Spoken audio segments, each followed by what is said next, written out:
All right, well, welcome back. Just about 8 minutes or so to go when we expect the first leads to start coming. Before that, Veera, particularly Veera, and Ankit also have been getting a touch thirsty.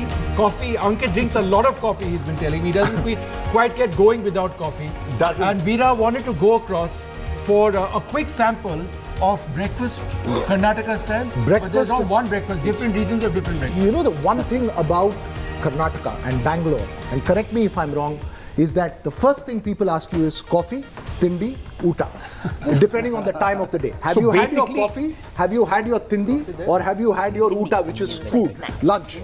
Tindi is So snack. Veera Raghav is basically now giving me a crash course. Yes, and I also must point out that it's important that we go down to Noor Ali. Yeah. Because Shugata pointed out that we are only talking of Old Mysore and we are only serving Old Mysore food.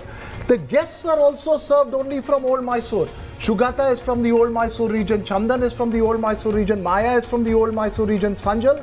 Coastal Karnataka. We have one coastal Karnataka. That's how we are person. ensuring balance on this show. That's 4 or 5 people with old Mysore, one with coastal. One with coastal Karnataka. Well, reason, so, Tindi inu banilwa? Sir, bandide sir. Okay. Bisibele baat and chow chow baat. So, ನೀವು ಹೇಳಿ, now have you thought of it? ಯಾವ party ಬರಬಹುದು? ಯಾವ ಪಕ್ಷ ಬರಬಹುದು?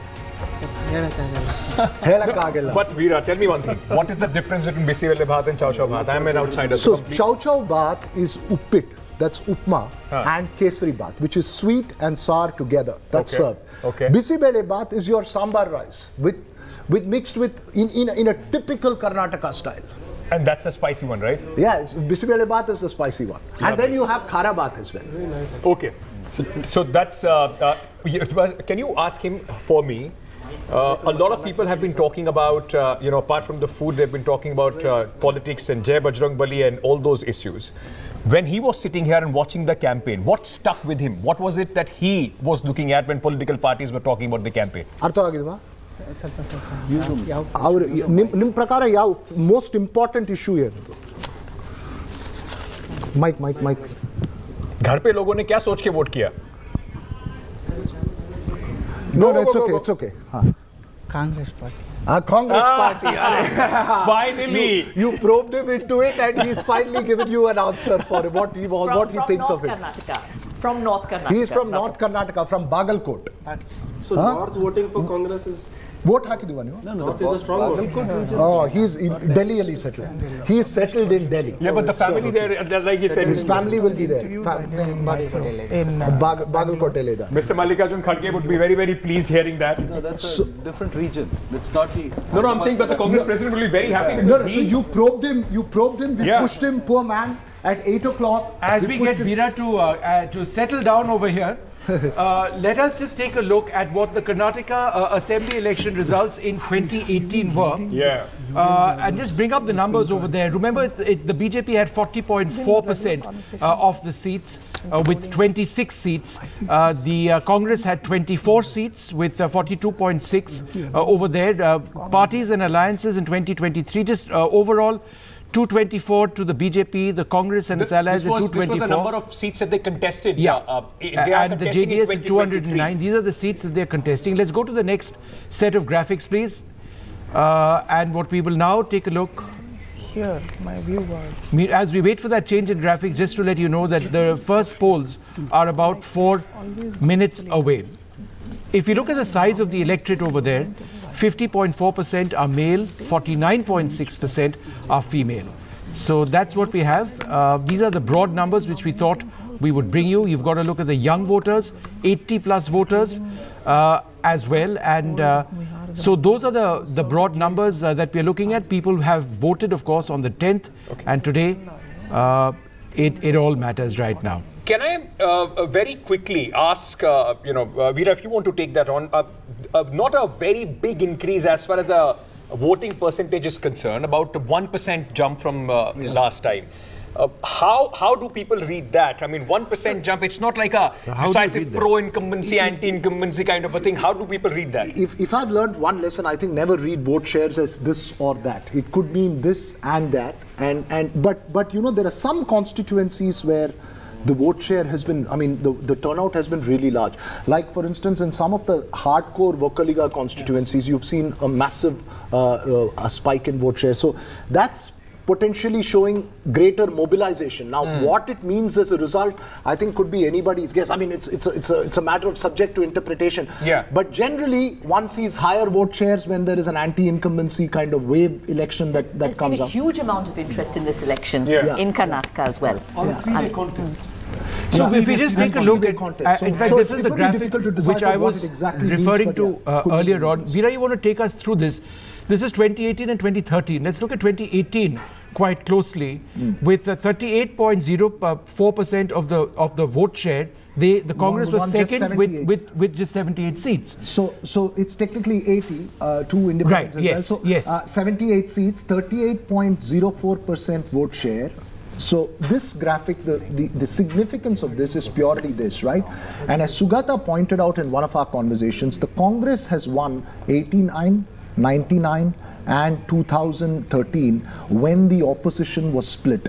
When you go to 2013 assembly polls, Yes. the BJP's vote share, I think that's wrong. That's 2013 data there is Can I we think just reversed. take that off? It's actually I think the reverse. It's the Congress party which 19.9% for the BJP and 36.6% for the For the Congress. Congress. The Congress got 122. That's when Yediyurappa split the BJP. Right. And so the BJP vote share drops. Now, what that election showed me is that those 40 seats that you see there, Ankit, Yeah. Vishnu, those are core BJP seats that even when Yediyurappa walked out of the party, they could still retain those seats. And one of those seats is Hubli Dharwad Central, which Jagdish Shettar retained in that election. Now, those seats are really the BJP's core bastion. The JDS, for instance, will never drop below 20 seats. Those 20 seats are considered the JDS's bastion.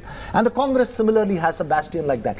So when the vote share of the Congress goes above the BJP, it does not necessarily convert into seats for the Congress. Whereas if the BJP has a huge spike in vote share, it can potentially convert more seats in Karnataka. That's because the Congress fights two-way battles. One against the BJP and one against the JDS. Let's also at some stage, I'm just asking my director to bring up the swing graphics so that we can go there. What is the swing that the Congress actually needs to have those? We'll have those numbers up in a little while. It's 7:59. Yeah. So in just about 30 seconds or so, the counting, the first votes will start trickling in. The counting will start, the postal ballot first, then of course the EVMs, and then there will be initial trends. In possibly by 12 o'clock, you will start getting significant leads as well, because We it's fixed that quite graphic, those numbers also in Yeah, that's 2013. 2030. quite an important, You in wanna fact, go and through a quick process No, there it's still as not well. fixed. It's still not fixed. Okay, I just want to very quickly, at this moment, in fact, because we have seen that another trend that people would be looking at, and Amitabh, if you want to take that up, is of course whether it is going to be a hung assembly or a clear majority. Post 2013, largely it has been hung, the single largest party or a hung house, to say at the least. And it also is interesting that in Karnataka, you go through the entire history, not many leaders have completed a 5-year term. Siddaramaiah was one of the exceptions. All right, Mr. Bommai, the current chief minister, the incumbent, is speaking at this moment. Let's listen in. ಪ್ರಮುಖವಾಗಿರುವಂಥದ್ದು ರಾಜ್ಯದ ದೃಷ್ಟಿಯಿಂದ, ರಾಜ್ಯದ ಅಭಿವೃದ್ಧಿ ದೃಷ್ಟಿಯಿಂದ, ಜನರ ದೃಷ್ಟಿಯಿಂದ ಮತ್ತು ರಾಜಕೀಯ ಪಕ್ಷಗಳ ದೃಷ್ಟಿಯಿಂದಲೂ ಕೂಡ ಮುಂದಿನ 5 ವರ್ಷ ಕರ್ನಾಟಕವನ್ನು ಒಂದು ಸಮೃದ್ಧ, ಸುರಕ್ಷಿತ ನಾಡನ್ನಾಗಿ ಮಾಡಬೇಕನ್ನುವಂಥ ತೀರ್ಮಾನವನ್ನು ಜನ ಕೊಡ್ತಾರೆ ಅನ್ನುವಂಥ ವಿಶ್ವಾಸ ನನಗಿದೆ. ನಮ್ಮ BJPಗೆ ಸಂಪೂರ್ಣವಾದಂಥ ಬಹುಮತ ಬರುವಂಥ ವಿಶ್ವಾಸ ಕೂಡ ನನಗಿದೆ. ಇನ್ನು ಕೆಲವೇ ತಾಸುಗಳಲ್ಲಿ ಹಲವಾರು ಟ್ರೆಂಡ್ಗಳು ಗೊತ್ತಾಗ್ತವೆ.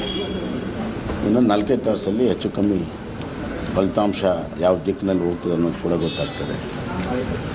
ಜನ ಅತ್ಯಂತ ಶಾಂತದಿಂದ ಮತದಾನ ಮಾಡಿದ್ದಾರೆ. ಇದೊಂದು ವೈಶಿಷ್ಟ್ಯ ಕರ್ನಾಟಕದ. ಎಷ್ಟೇ ತೀವ್ರವಾದ ಪೈಪೋಟಿ ಇದ್ದರೂ ಕೂಡ ಶಾಂತದಿಂದ ಮತದಾನ ಮಾಡಿದ್ದಾರೆ. ನಾನು ಅವರಿಗೆ ಕೃತಜ್ಞತೆಯನ್ನು ಹೇಳ್ತೀನಿ. ಈ ಚುನಾವಣೆ ಎಣಿಕೆಯ ಸಂದರ್ಭದಲ್ಲೂ ಕೂಡ ಶಾಂತಿ, ಸುವ್ಯವಸ್ಥೆ ಅನ್ನು ಎಲ್ಲರೂ ಕೂಡ ಎಲ್ಲ ರಾಜಕೀಯ ಪಕ್ಷಗಳು ಕೂಡ ಕಾಪಾಡ್ಕೋಬೇಕನ್ನುವಂಥ ವಿನಂತಿಯನ್ನು ಕೂಡ ನಾನು ಮಾಡ್ತೀನಿ.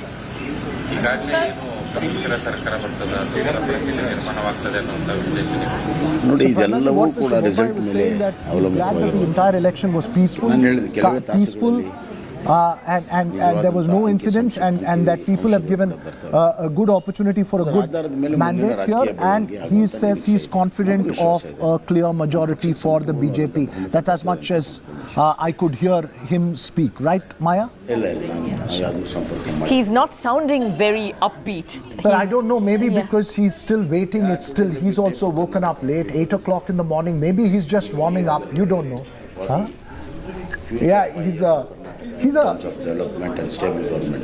But he's not a sizable personality to begin with. Bharatiya Janata Party Let us listen. will have absolute majority and give a stable government where a new Karnataka with all development inclusive development will be possible. And I thank the people of Karnataka for voting very, very peacefully. Similarly, I appeal to all political parties that let the counting be peaceful, and everybody should take results in their own stride. Sir, your own minister. interesting character. That's true. In fact, what Professor Gowda was saying, it very, very important election for him. I mean, as we've been talking about, he's not been at this moment named the guy if the BJP wins to come back to power. So largely, as it happens in the BJP, if they lose this election, the poor Basavaraj Bommai possibly is the man who will, who will have to take the brunt of it. And if they win, of course, then it's the Prime Minister who pulled the Bharatiya Janata Party through and through. As I was very quickly, Amitabh, coming back to you, I was talking about two chief ministers, those who have been able to complete, those who had a full... all right, Amitabh is not here. We are now being joined by R.P. Jairat. Thank you so much. Good morning. Let me very quickly take that to you, Aarti, on that seat itself. Devaraj or Sansidaramaya are the only two chief ministers, those who have ever been able to complete a 5-year term.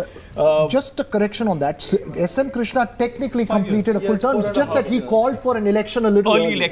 Early election. But otherwise, in terms of this one, he completed the full term of the assembly. Krishna completed a full term as chief minister. Okay, all right. You've got the first leads. All right, the 3 leads have come in, and at this moment, no contest there. 1 for each. Triple matches. Everybody should be happy. Go ahead. No, Ankit, this the vote share thing that you were speaking about earlier. Yeah. See, even if the the JDS retains its vote share, this time it may be a little more distributed than last time, because they have powerful rebel candidates in different corners of Karnataka. So it may not be a concentrated vote share like last time or the previous elections. So that is something that we need to keep in mind. The fact that they retain their 18, 19, 20% would not certainly mean 35 seats or 40 seats. So tell me, there's just one question that I want to pose perhaps to you as well as to the rest of the panelists. How do we define a hung assembly in Karnataka? I mean, is it purely that one party doesn't cross a majority? Because whenever the BJP has won an election, it's not crossed a majority, but it's come close to the majority mark of 104 or 110 seats that's down there. So if, let's say, X party comes close to 110 seats, in Karnataka's parlance, do we then consider it not as a hung assembly?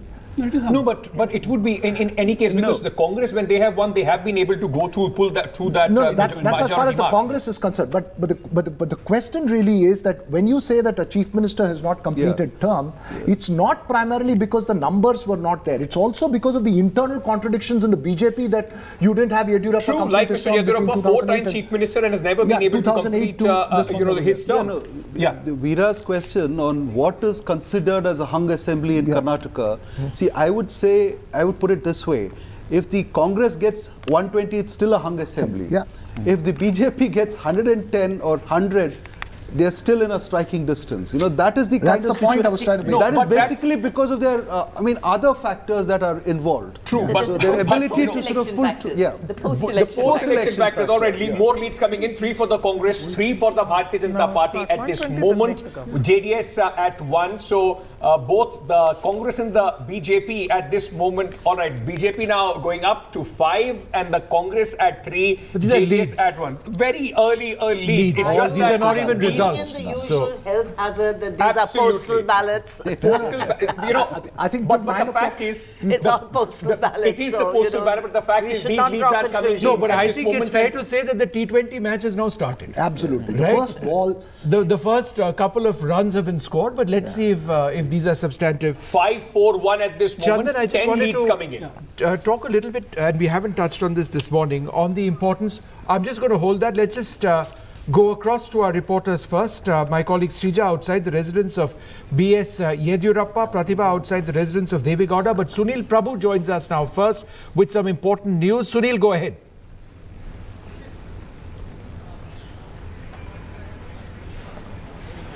Well, as we speak, the Congress here is, trying to ensure that whatever happens in terms of counting, they've sent a message to all the MLAs to be alert, to keep asking questions, to see that those ballots, the EVMs, when they are opened, continue to, and that's the message that they want to ensure that it's completely tamper-proof. So that's something that they have asked all the agents to be absolutely careful. As we've been speaking, Mr. D.K. Shivkumar still extremely confident. He's been monitoring and taking note and speaking to all the coordinators across the state. He's been the PCC chief and been working very, very closely to ensure that come what may, the Congress should not let its guard down at this present juncture. Sunil, may I quickly, just one quick question, because yesterday there were a lot of news reports of the Congress this time, and they have possibly learned the lesson from what happened in Goa as well last time.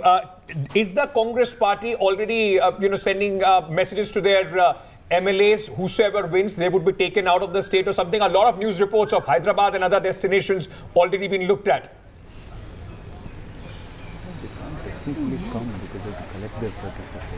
Well, that's something on the cards. At the present juncture, the Congress President, Mr. Kharge, says, I'm going to be here till the formation of the government. He's been quite clear that we will, take all necessary precautions. They're hoping, of course, for a thumping majority, but even then, since there has been talk of Operation Kamal, they will definitely, once the results are out, immediately ask the MLAs to come towards Bangalore, and then they will take stock of the situation if the numbers are extremely tight. Right. Interesting. Let's also go across to my colleague Srija. She's outside the residence of Mr. Yediyurappa. And in case you've just joined us, what you are seeing on your screen is leads at this stage. But Mr. Bommai, the incumbent chief minister, we are told is at a temple at this stage. We've got a couple of images of that. All the blessings you can get this day. Mr. Bommai, of course, maintaining quite clearly that as far as he's concerned, the BJP is going to get a majority. But what you see now leads, a large number of these would be postal ballots. In other words, members of the armed forces from outside the state, those government officials outside the country, those tend to get counted quickly. Many of these are ballots, not just through an electronic means, but it gets a bit confused later on when the first rounds start getting counted as well. So these are early signs. The BJP at 10, that's up 2 from last time. Remember, leads and not results. The Congress down 1 from last time, but wonderful images, Veera, of Mr. Bommai at a temple over there praying. All the parties saying that, look, as far as they are concerned, they're going to simple majority. I think really maybe, we'll put this to the guests as well after we speak to Srija and Pratibha. Bommai, they are going to the temple, and I think before we go to Srija outside Yediyurappa's house, let's just quickly get in a word from the mood outside the JDS camp. Pratibha is there outside Kumaraswamy's at JDS headquarters, I believe, and Pratibha you're outside Devegowda's residence. Kumaraswamy has come out and spoken. What is the sense you're getting from the JDS? Is there a sense that, look, this game may be over at the moment, or are they still really genuinely hoping for something at the end of the day? Well, in fact, when Mr. Kumaraswamy walked out and spoke to the media, he maintained an extremely cool demeanor. And that kind of suggests that the JDS is playing a wait-and-watch game while the T20 match is on. And The JDS leader Kumarasamy did also mention that no overtures have been made by both the parties, but then he also made a statement claiming that he has to wait at least for about 2 or 3 hours to find out what will be JDS's next move. We are told that Mr. Kumarasamy would be here at Mr. Deve Gowda's residence shortly, but right now what we also hear is that Kumarasamy is at a temple seeking divine intervention, and perhaps Kumarasamy is waiting that some hopes would really increase with respect to the JDS camp. Yeah, for an election which was fought in the name of gods, of course, by the end they will try and pull whatever favors they can. You know, I was just talking to Sunil, and we were talking about Congress being very, very cautious this time. Actually, it's called something, Maya. Congress has launched an Operation Hasta to counter BJP's Operation Lotus. So already this time the Congress maneuvers are all over. What is this Operation Hasta? What does it mean? I mean, it's so interesting that we've had the BJP saying whatever the election results, we've had Ara Ashok saying after that, we will start our operation. Yeah. So the Congress obviously saying, you know, we also will have our hand in it. We'll also not just let the lotus bloom where it wants. I don't know if much of this is media or is it actually happening. I don't know. Let's talk We to like Shrija. headlines. We like headlines, right? You know, let's go across to Shrija, who's outside Yediyurappa's residence. And if there is something that defines, and you know, one of the questions that was raised about is the importance of Yediyurappa. Shrija, in a sense, Yediyurappa is the big coalition builder for the BJP, who has personal relationships across the JDS or the Congress. And if the party falls short of the numbers, he is perhaps the most important man. He may have retired from electoral politics, but he is perhaps the most important man and the one who could swing things in favor if the party falls short, if all parties fall short of a majority. Has anyone from the BJP come in the morning to see him? What is the sense you're getting about what he's doing right now? Well, absolutely right. As you mentioned, Veera, you know, he's been seen as the, you know, indispensable for the BJP here, because for the BJP, it was always BS Yediyurappa. For Yediyurappa, it was the BJP. But now when you're asking if any leaders at all have visited him so far, unfortunately, no. It is still deserted right now. We've been waiting for a little over 2 to 3 hours now. And the only person probably that we've seen entering his residence, Kaveri, here in Bengaluru, is his PS, and nobody else. No leaders are here, and of course you have several of the candidates, especially in their constituencies. They are at the counting centers. But to speak about BJP leaders, what about the other leaders? None have actually made their way to BS Yediyurappa's residence just yet. But on the other hand, of course, you Shrija, have I'm interrupting Mr. Bommai, you now, who just spoke saying that because for the rather uncharacteristic this thing that we are now going to be focusing not on Karnataka elections but on Bhangra. That's true. Because that's what is happening right now, where Arvind Gunasekara is at the Congress headquarters. Apparently there is Bhangra happening over there for Karnataka elections. Imagine Arvind Gunasekara and Arvind Gunasekara is known to be a very good Bhangra dancer. Who? Arvind Gunasekara. Yeah. Oh, absolutely. He's just He about should to do start. one for us. Arvind, what's happening behind you? It's unusual scenes in the Congress office, Vishnu, because we don't actually get to see such kind of celebrations in the Congress office whenever elections, it's a result day. And what we are seeing here is that celebration. Congress office is actually in a celebration mood, with the exit polls predicting a victory for Congress party in Karnataka Assembly elections. And that's where what we are seeing in the Congress office is that the party has already got into celebratory mode. Party workers from across the national capital have already started gathering here, though none of the senior leaders have started arriving here at the party office. But what we are seeing here is the party has made arrangement to ensure that the party office is upbeat here and the workers are actually celebrating. So just early trends have started kicking in, and that's why what we are seeing here is the party has already got into this celebratory mode. We are not sure how long this will go at the end of the day, whether the party will get to celebrate this victory, but the Congress party workers are confident with the exit polls and also with party's preparation and also the way the party conducted itself in the Karnataka State Assembly elections. And that's where what we are seeing is the Congress office in a celebratory mode, which we didn't see since 2014. Since 2014, the party has faced consecutive defeats, apart from barring few states. But what we are seeing here in Karnataka is that the party is very confident that they will get Are there any Karnataka leaders there at that Bhangra, Arvind?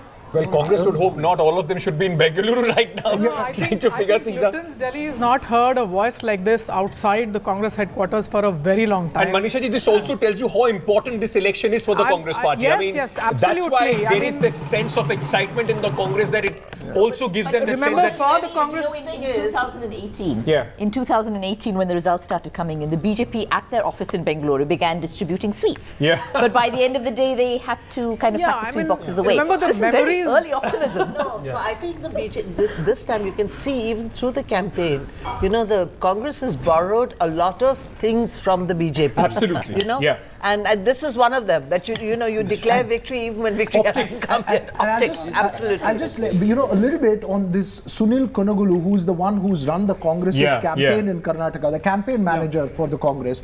He's a guy who originally was with IPAC, then worked with MK Stalin, shifted to Edapadi Padichami.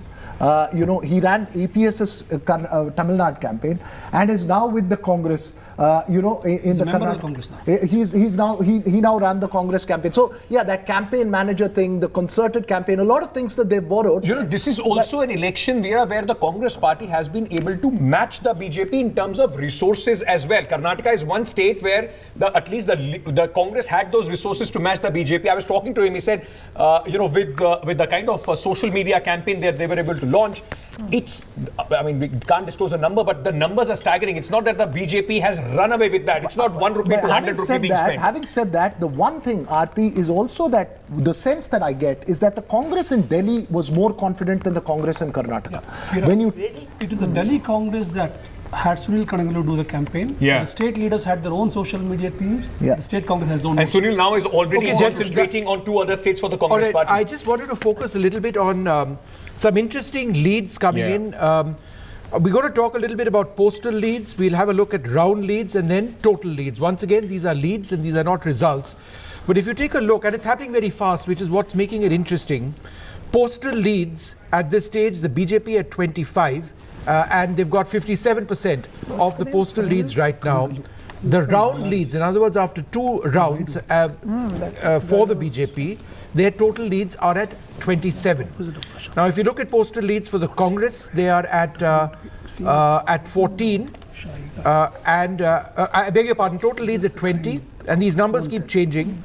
But postal leads of that are 14. Okay, the Congress has gone up to 24, as you can see on your screen over there. The JDS is at 6. At this stage, they were at the same earlier on. So basically what it tells you, just very quickly, what it tells you is that the EVMs have also been opened, the postal ballots have also been opened. Because round leads refers to the round leads are the EVMs and the postal ballot is, of course, the postal ballot which are being counted. But interestingly, at this moment, the JDS, all the leads that the JDS has got is from the postal leads. The 13% leads that they have got is from the postal leads, 6 of them coming in. For the Congress and the BJP, EVM leads have also started coming in. And 75%, Veera, of the round leads have gone to the Congress so far and to the BJP presently. So 75% of the leads over rounds and not postal leads on EVMs have gone to the Congress so far and the BJP at so early interesting, days, but still, very, very early. But interestingly, I'm just pointing out to the for our analysts as well, the seats that are reporting, some of the seats that are reporting.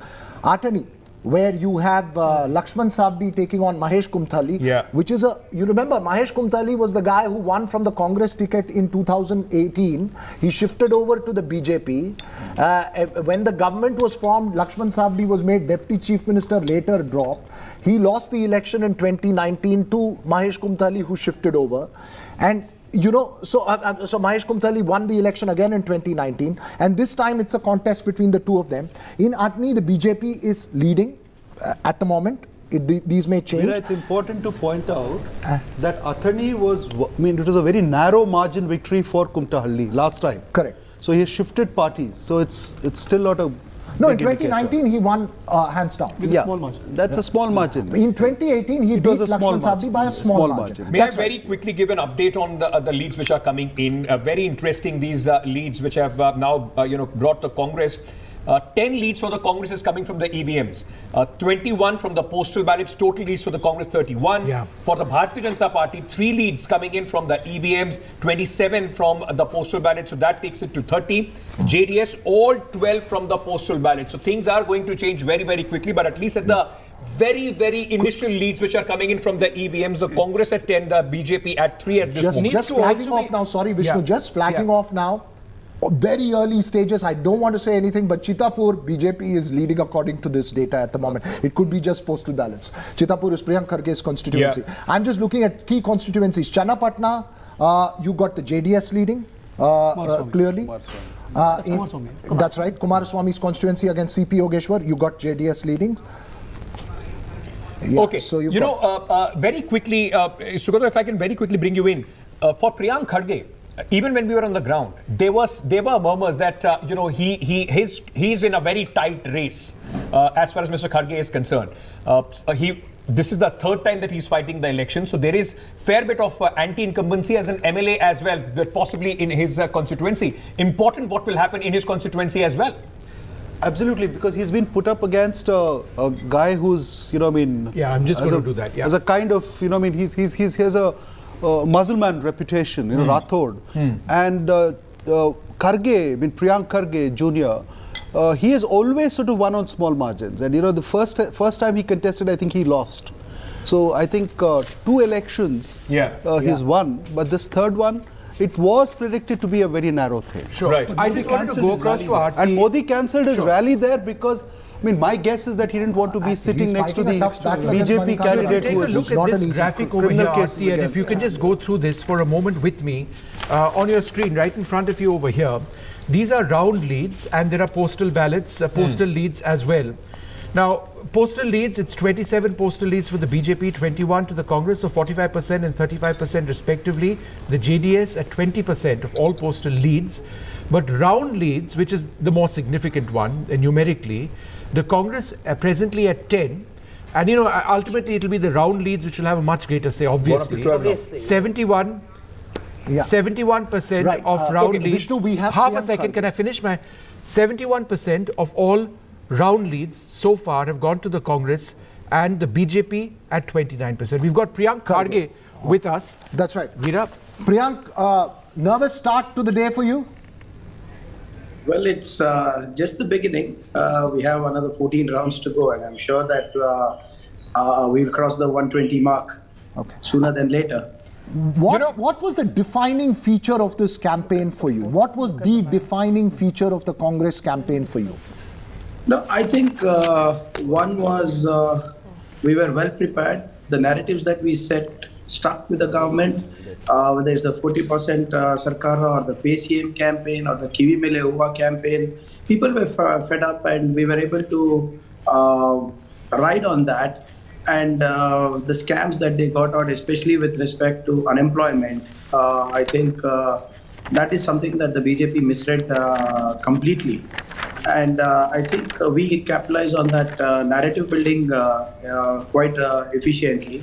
And the 5 guarantees that we have given, which will help households economically to get their monthly expenses some kind of stability. I think these two were two of the biggest game changers for us. Priyanka, I just wanted to ask you about round leads because, postal leads numerically would be much smaller. It's at the moment 27 leads in postal ballots to the BJP, 21 to the Congress. But I think it's the round leads which is quite interesting at this stage because according to the data which we have right now, the Congress ahead in 10 round leads or 77% of all the round leads which have been counted, whereas the BJP up in 3 or 23%.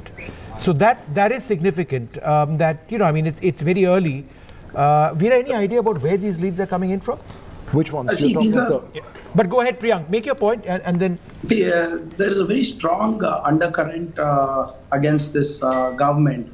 And I think that is being reflected and will be reflected probably in a couple of hours. If you see that the coastal area has had more than close to around 1.5% dip in their voting, whereas Kalyan Karnataka region has had over 2% increase in voting. These are the coastal Karnataka is traditionally the vote bank of the BJP, while Kalyan Karnataka is more favorable to Congress. Priyank, may I ask you, at this moment, yes, it's very, very early leads, but at this moment, at least in your constituency, it shows that you are trailing a bit. This is, of course, going to change in the next, course of few hours. It may or may not, but I want to ask you, how difficult was this campaign personally for you? It's a little bit of anti-incumbency. You are fighting the election. You will be fighting the election for the fourth time. 2 times you've already been an MLA from this constituency. How tough has this campaign been for you personally? Well, locally there wasn't much of a challenge, but the challenge comes in with the RSS and BJP backing the local candidate heavily. And considering that I have the habit of speaking out loud, I think that's the reaction to the action that we have exposed. See, most of the scams that have been exposed was by me, whether it was the Bitcoin scam, whether it's the PSI, the assistant engineering in PWD. So a whole host of more than 9 to 10 scams were exposed by me. So it's quite natural that I was targeted, and but the people of Sitapur have been kind enough, and I'm sure that they'll bless me again. Do you think your remarks on Prime Minister, they played some sort of a role, because that was picked up by the BJP in a very, very big way? You got an election commission notice for that as well. Well, that happened 10 days back, but the BJP and the RSS have been targeting me for over close to around 8 to 12 months now. So I don't think that had anything to do with this. All right. Well, Priyank, I'm sure. Bring that smile back on your face, Priyank. It's still hidden underneath his beard. It's hidden underneath. It's hidden underneath your beard, but it's early days yet for you and your constituency and the Congress as well. In fact, if you look at round leads, it's interesting. Sorry? Go ahead, by evening, I'm sure you'll have me beaming. Don't worry. All right, good stuff. Well, the BJP leader Karuna Gopal joins us at this stage. Karuna, very early days yet. Are you going to stick to that time-tested line of the BJP, or for that matter, any political parties, that we're winning a simple majority? Or do you believe you should now start looking at some of the round leads, some of the postal leads, and get an idea of the trends? Because if you look at the round leads, the BJP is a bit below, and that's going to form, the crux of these elections, the basis of these elections. Karuna. Vishnu, you did say it's still early days, very early. I would like to certainly stick to our party is going to be the leading party. We will we'll cross what is really required to form the government. I'm not saying it just like that, Vishnu. I was on the ground. I campaigned there. I saw the mood of the people. I saw how people were rooting for Modi ji, and also the 73% voter turnout is definitely in our favor, 100%. Another important thing that I'd like to say is, we have looked at things in a very, in both ways. Like, one is the strategic level and tactical. If you understand that our strategy historically has been quite sensible, in the sense that look at our governance. Much as Congress would like to say that they built a narrative. They built a narrative, perhaps it's a propaganda that it's a 40% commission, etc. Right. But seriously, they had no evidence at all. Right. But at a strategic level, I think our governance was really good. If you see during COVID time, what the control command centers that were done were repurposed, and we managed it so brilliantly. FDI is high, infrastructure is high. Practically, people are very happy with the scholarships they're getting, so they were rooting for it. The second strategic thing, Vishnu, Karuna, may I just interrupt you a little bit, just to look at the numbers and the statistics that's coming out now, given that the election campaign is over, and at the moment it's the focus on what kind of numbers are coming out.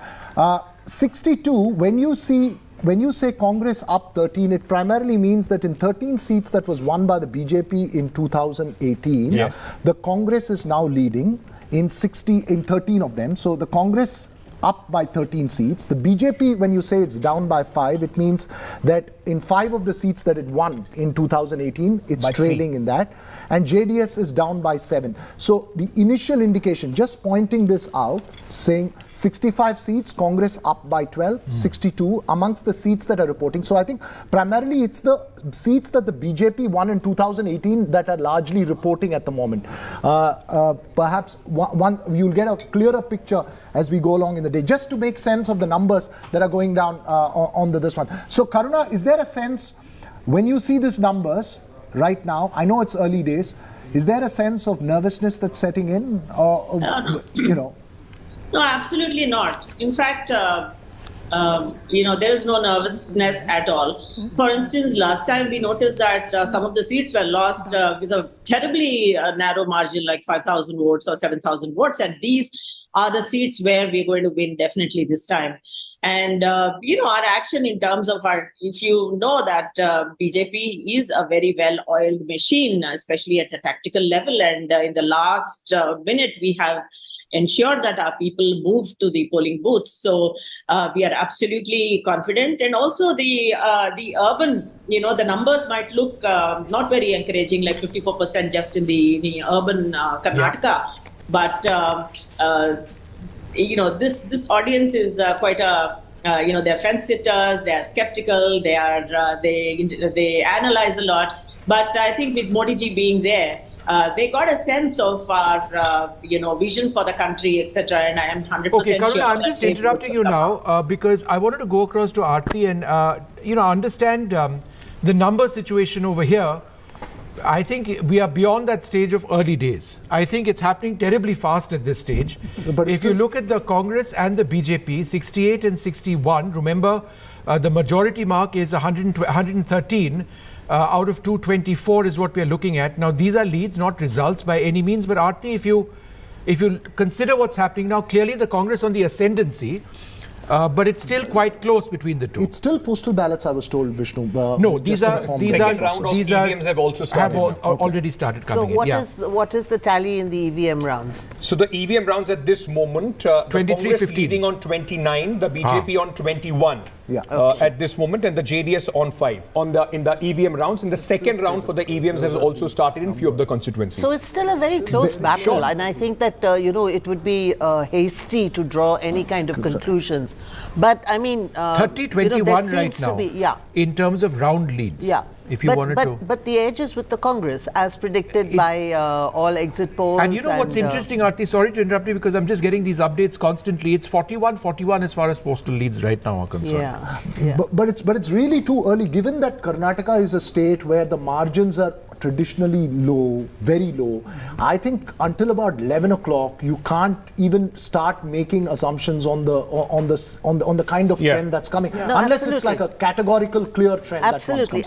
Which is not emerging at the moment. Not as yet, but hopefully maybe in about, since it's happening so fast, and I'm really surprised because we've sometimes sat here until 10 o'clock, we haven't got any kind of EVM leads. It's 8:30 in the morning. Remember how painful in some seats in the Northeast it was? Where it took a lot of time and we didn't get a clear. You wanted to have a point, Sergeant? Yeah. Also remember in 2018 that even the trends were suggesting that the BJP would cross the halfway mark quite easily, and then later as the day progressed, you realized that they're actually going to fall short, and there was a. I think it will take by 10 o'clock for some sort of clear, message coming there. But Professor Gowda, with the kind of whatever the numbers are coming, of course, these numbers are going to firm up in a short while from now. In the last election, about 70 seats were decided in less than 10% margin of the total votes polled. Between 10% margin of the votes polled, so it could have been between 5 to 10,000, even lesser than that. Largely looking at that, it would be for this election, and going by the historical data, many seats which are the close seats that are possibly going to have the final say as far as this election is concerned, and that would be later in the day that we would know which way are they falling. You're right. All along people had kept saying this election is truly about 45 seats. Because other things you can surely call as to going this way or that way. And these 45 seats are precisely where you had narrow margins and very fierce three-way contests, which could actually bring down the margin this time even more if it had been genuinely a three-way contest. That could be the difference between anybody getting a clear majority or not. Yes. Those 45 seats, of course. So, Absolutely. Ankit, there were margin of victory seats, which I think if we could pull up the map, we had mapped the margin of victory seats, seats where the margin of victory was less than 5,000 votes. 25 in the last election. 25 seats. 25 seats. No, there were about, that's right. I'm not sure of the number. We have a graphic up there. So the general thing that one is picking up at the moment, for instance, you see a Hassan where the JDS is Hassan, actually BJP is at the moment leading. I mean, I'm not sure it might be, yeah, it's too early in the day, but in general, one needs to wait to see the region-wise reporting of seats that come in. But let's just very quickly give a sense of the numbers at this moment, because it is changing. The Congress at this moment at 81, that includes 37 EVM leads, 44 postal ballot leads, 21 for the BJP, for the EVM leads, 42 postal ballots, 63 for the Bharatiya Janata Party, 5 of the round leads for the JDS, 12 from the postal ballots. Total, it's coming down to be about 17. Then there is one independent candidate who's got one vote, one postal lead as well. But overall, if you look at it, the Congress stands at 81 and 59%. 82 now, as far as the Congress is concerned. So very quickly, in terms of the round leads, there you see some sort of a shift which is taking place as far as these political parties are concerned, with Congress consolidating a little bit on the round leads. Look at a constituency like Babaleshwar, where MB Patil, the Congress's Lingayat face, is contesting the election. 17.3% is what it's showing, Congress leading. I think, initially the trends in that safe seats of the Congress, I think they're doing okay. In the safe seats of the BJP, they seem to be doing. In the core safe seats of the JDS, which is your Channapatna or your Ramnagara, they seem to be okay at the moment. Is there something coming in from Bengaluru as well? Because that is going to be an interesting constituency, because the Prime Minister put in so much effort as far as Bengaluru is concerned. So, I would be interested. Last time also, the Congress won more, but the 3 defections from the Congress party from Bengaluru, all of them won on the BJP ticket as well. So in Baitra and Pura, where you have Krishna Bairagowda contesting, the Congress is ahead. In CV Raman Nagar, the Congress is ahead. I'm trying to search for Padmanabha Nagar or one of the strong BJP seats, Malleshwaram or Padmanabha Nagar. If we can spot to one of them out, we'll have an idea as to how that's playing out. I'm also specifically looking for 2-3 seats. One is Hubli Dharwad Central, which doesn't seem to be reporting as yet. I still don't have it in my... in Koratagere, where Parmeshwara is contesting, at the moment the Congress seems to be ahead. These are shots of the postal ballots being sorted, being sorted out. May I say something about Bengaluru? The voter turnout in Bengaluru this time was very low. And in fact, even lower this time than it was last time. So, Prime Minister Modi put in so much effort, 2 days of road shows with all that tamasha and everything, and clearly did not enthuse voters enough to come out and vote. That's why the voter turnout was so low in Bengaluru this time. Bengaluru always has a pretty No, but poor this time record it was even lower than last time. See, despite the kind of effort that went in by the BJP, so it didn't move the voters at all. And you'll appreciate this, Mandya. Congress leading. Mandya, I'm talking of the Mandya seat. Mandya is a district with 7 seats, which was all swept by the JDS last time. This time, Mandya Congress is leading. I'm looking for Malur, Congress is leading. Malavalli, Congress is leading. Yeah, Malavalli there's a rebel candidate in Mandya. Yeah. So JDS rebel candidate is contesting. So it's they were fighting their internal battles. So, for Mangalore, I think UT Khadar's seat, Mangalore Congress seems to be leading at the moment. It will be but interesting in Mandya, the Congress, if it wins any seats there, it will be almost making sort of a comeback as far as this district is concerned. Last time it was, I think, swept by the JDS. 7 of 7 seats was won by the JDS in 2018. Okay, let's go straight across to Pratap Kanagal of the JDS, Adil Bopara and Karuna of the Congress Party, and Karuna Gopal of the BJP with us. Adil, your sense of the early numbers coming in, it seems to indicate that the Congress is up at this stage at 85. That's up 20 from last time around. These are leads, and these are leads only, no results so far, but they do include postal ballots and they do include a few round votes as well. So Is it too early in your mind to draw any conclusions about where this is headed, or do you believe that this is showing a decisive lead for you at this stage? Well, Vishnu, good morning. I think the writing is on the wall.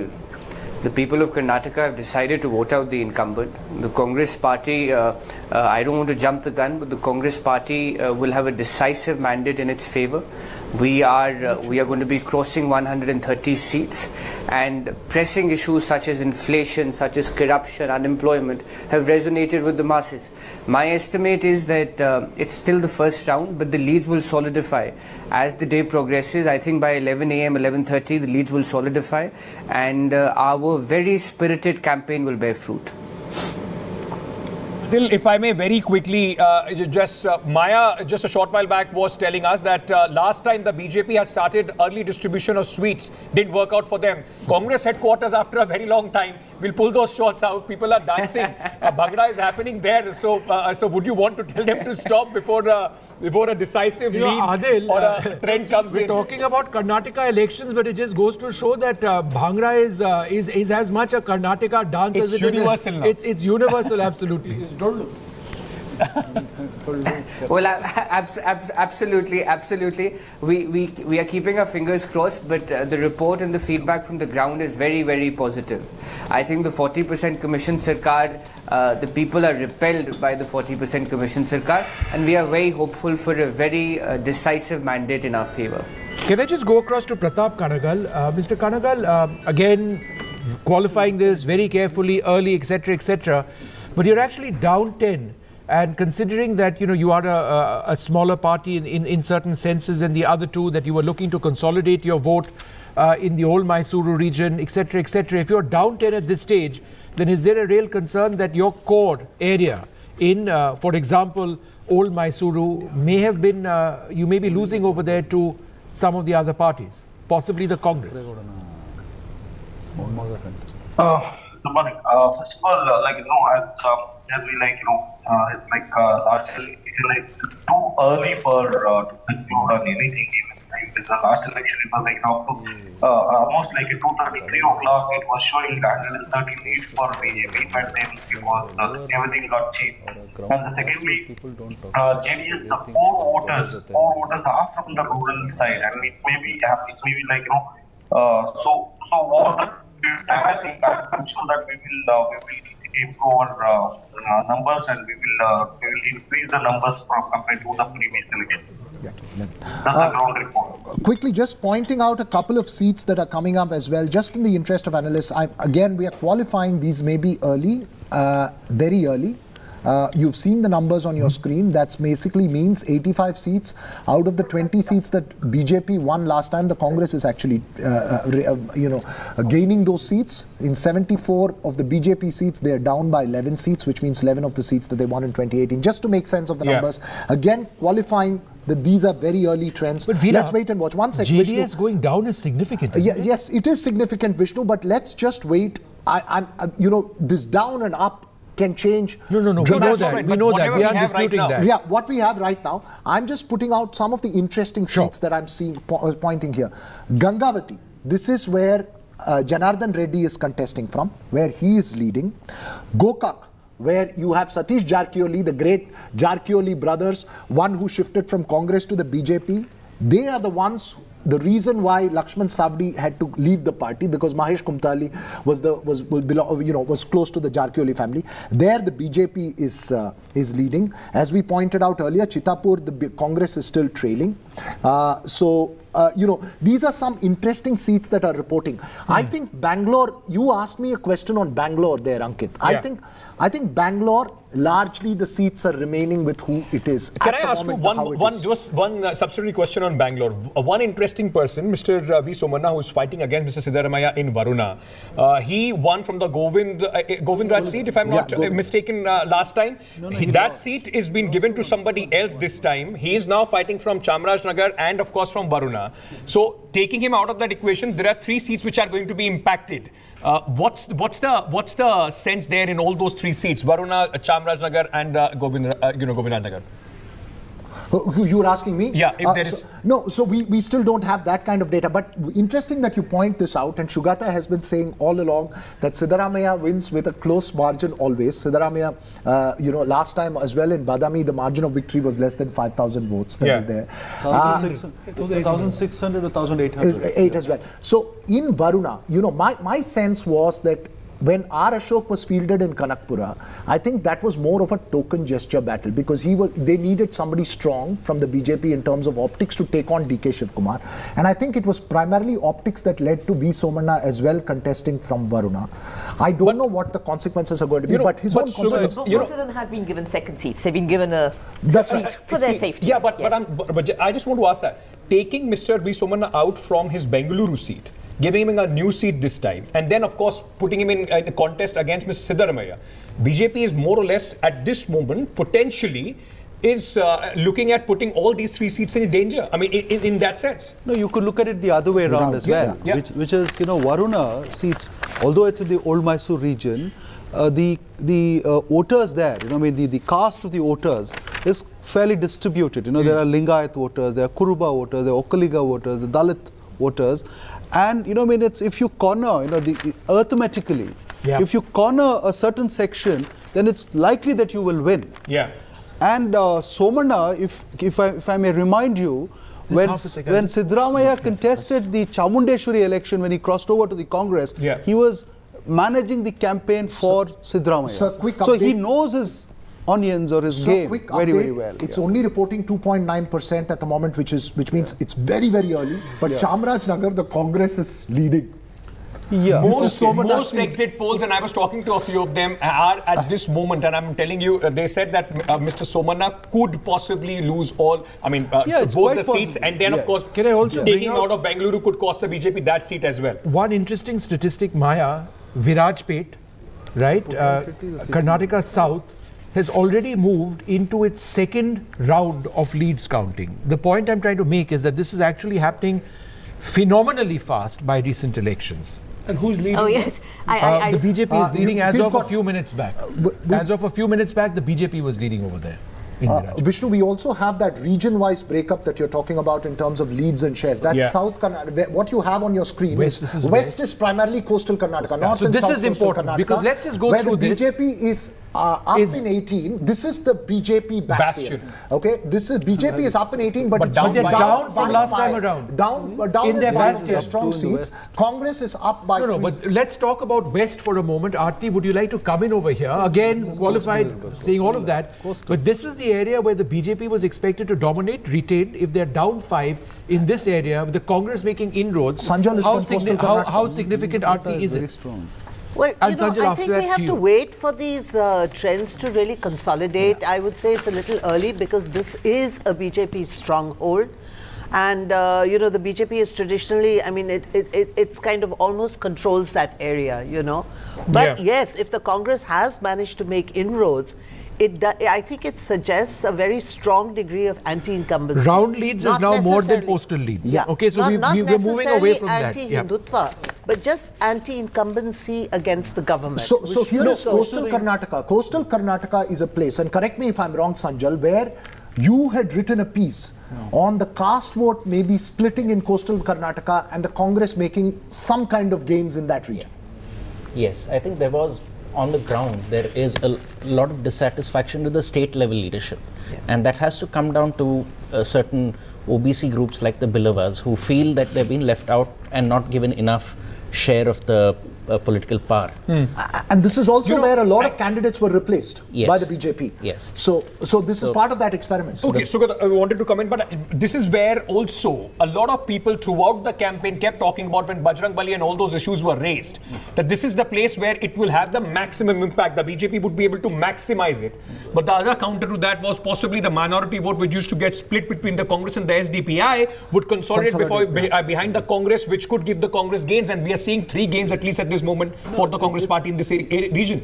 Probably the BJP knew that it was losing its space and therefore they gave them the Bajrang Dal issues in order to retain what was quickly sliding away. But I'm really interested in those 2 other seats that you were showing, which are gain for the JDS, because I suspect it must be Kumta and Mangalore North, where Mangalore North is a rebel candidate of the Congress. So you're talking about the West, right? No, it's a coastal Karnataka. Yeah, they're coastal up in Karnataka. two. Because they're down in every other location. Right, and let's also look now at Hyderabad. See, the So two, that the two is very interesting. That's up that very is interesting. I That's suspect it's Kumta. I saw an interesting graphic on Hyderabad, Karnataka as well, where the Congress is gaining. Look, But this is the stronghold. This is the BJP stronghold. This is the BJP stronghold. And now this is Hyderabad, Karnataka, which is the even-Steven game. Yeah. Look, Hyderabad, Karnataka, it can, if it switches over to one side, it can be the... Look at that. No, but this is very interesting because I've actually got an update to this number from Kalyan, or Hyderabad, Karnataka, as it was known. The Congress leading in 21 over here, which is up 6. Yeah. Right? And the BJP is down 5 over here. Let's just keep shifting from region to region once for the benefit of our viewers. Yeah. And then, so this is the Kalyan region, as we mentioned over there. I've got it actually 1 seat more than that because I'm in Kittur. The BJP. Let me just go through the graphics once before we analyze it. Let our viewers understand what exactly it is. Where the BJP is down 3 in the Kittur area, there's 48 seats over here, leads in 39, repeat leads. The BJP is down 3, the Congress is up 4, it's even Stevens in this area. Let's go to the next area. This we've just gone through. Let's just go to South. And this is interesting because this, of all of the areas, is where the Congress has been making its most decisive, we don't know if decisive or not, but its most significant gains from last time around. Largely That's right. And look at this. Both BJP and let's just go to the final region. Before I know we want to analyze this, but let's just, for the benefit of our viewers, just go through these areas once. Bangalore leads for the BJP in 4, the Congress down 1 over here in Bangalore. So that's just in Bangalore itself. I think we've gone through all the regions. So the takeaway really, Vishnu, is the South. No, it's not just the South. Look at Bangalore. Bangalore, where the JDS in 2018, out of the urban seats of Bangalore, the BJP won 11, the Congress won 15, and the JDS won 2. Now, I can't understand BJP is up 4. BJP is picking up 4 seats. I'm not sure how that includes possibly Bangalore rural as well. No, but also this is different. Congress won 15, but then of course we're talking of seats that shifted in 2019. It switched as well. Let us stay on South for a moment. This is the most important, as you're pointing out, where the Congress is gaining both from the BJP and the JDS. Let's just get our analysts in also as well. Maya, let's just talk a little bit about the South.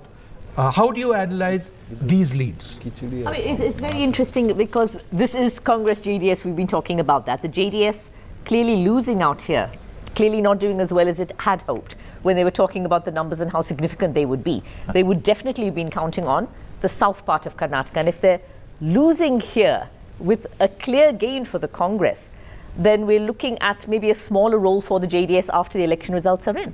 This is pretty much what most of the exit polls seem to be suggesting, that the JDS seems to be contained in these elections. Are we seeing these gains that we see? You see the BJP in South Karnataka.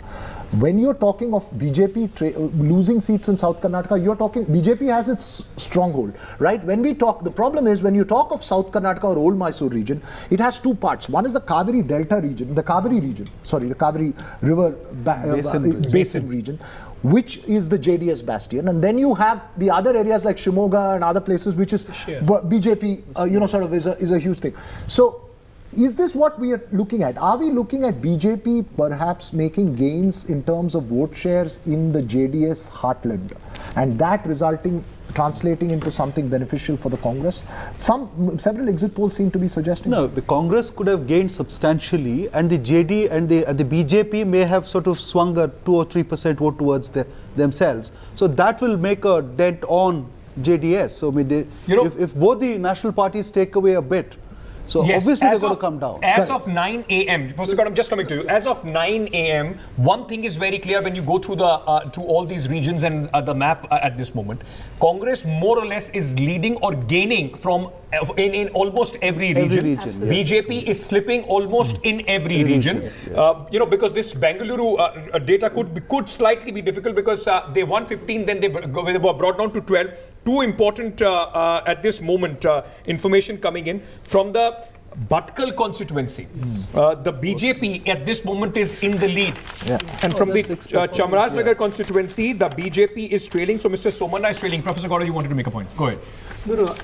the BJP taking away votes in the old Mysore region, it takes from both parties. Yeah. It's not just the JDS losing its vote.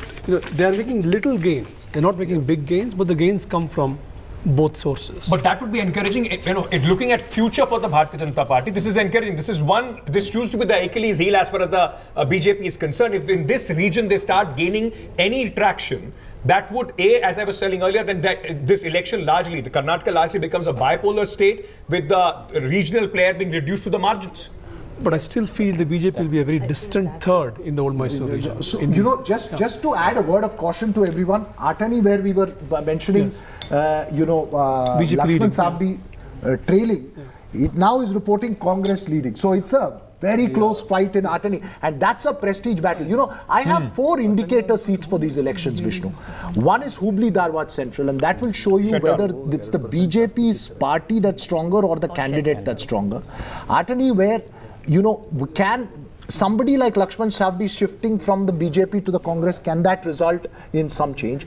Bellary, I was looking at very closely, primarily on B. Sriramalu, whether there has been a split in that old, internal contradiction within the BJP, how that's going to play out. And then, down south, you look at a seat like Mandya, which is very important because on whether the Congress is actually making gains. These would sort of give you a large picture. What I wanted to actually do is take a look at that strike rate graphic again. If we can just bring up that strike rate graphic again, as the Congress moves to leads of 98, nearing that 100 mark. Remember, 113, they're just 15 away in terms of with leads reaching that halfway mark. Now, if you look at the strike rate, currently 98 seats for the Congress. They need just 15 of the remaining 20 which are left. Their current strike rate is 48. They need to up that to about 75%, but they are better placed than the other parties. Now, this is just leads. If you take a look at the strike rate of the BJP, they require 33 to get a simple majority, but there are only 20 left in terms of leads for counting. So their required strike rate is 165. Now, these numbers are beyond a point are notional, but it just gives you an indicator of how difficult it is. The JDS is a current strike rate of 12%. They were never going to win these elections by themselves, but if they were, they would need a further 88 seats, only 20 left. So I think it's that Congress number which we really need to look at closely. Congress plus, Congress and its allies, they need 16 of 19. The current strike rate is 47%. They need 84. So again, if these leads do translate to results, they may still be short slightly. Yes. No. Yes. We'll have to wait. But If these leads translate to results, they might still be slightly short. But it's just 136 leads so far. I mean, as far as the EVMs are concerned. Yeah. So that's still. Shugoto? Yeah, I do. I mean, I agree with you, Vishnu. I think even if this thing translates into actual seats, they may be in the range of 110, 112, is what I feel. Right. So, you see, that's the kind of... so within striking range, but it's not going to be a walk in the park. You're saying out of the seats that are reporting, you're already at 97, right? You still got to wait for 206 of 224 are reporting. Yeah. Right? So you still have 26. No, we are essentially speculating, trying to sort of... Correct. If the leads were to be solidified into results, then the Congress's strike rate at this stage, based on the graphics which we just had up, is marginally short of what they would actually need of forming a government on their own, right? So it would be like the 2018 election where the Congress becomes the single largest party. The Congress needs to have leads or results. I mean, ideally results in 15 of the 7 if the leads actually do become results. So in that there'll be a variable. Yes. But the point is in terms of trends, because I think now we can safely start looking at what the broader trends are. The trends indicate that the Congress might be in striking range and not in range for a sweep, Aarti. Would you agree? Yeah, so it looks, but I think you're still, I think about 90 of these are still postal ballots. Yeah. There are more leads, more rounds now than for the Congress. But there's still 90 which are postal ballots, and I really don't put very much store on my postal ballots. They've scored a century in terms of leads. Yeah. This is like your exit poll day evening, where you start off, you think it's going to be hung, you don't know how it's going to play out. Let's wait for a little more time, we'll get clarity. think we need to wait a little longer. And you know, the great thing is that Karnataka is producing results much faster than other states. I mean, I've been on election shows where we've had to wait till 10, 11 before we start. I think it's also got to do high tech, yeah. That's right. No, but it's also got to do that India. Karnataka was one phase election.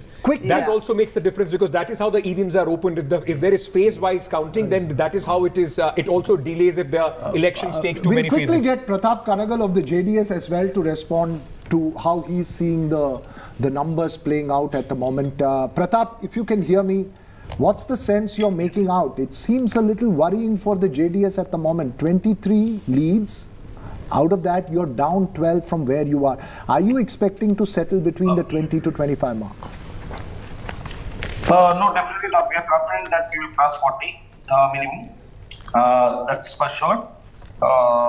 This, as someone mentioned, it's like, you know, it's as of now, it's most of them, the leads are from the postal votes, and still we will wait, you know. By the time, I think maybe by 12:30, 1 o'clock, we'll have a clear idea. Okay. And you know, every election, it's, you know, JDS.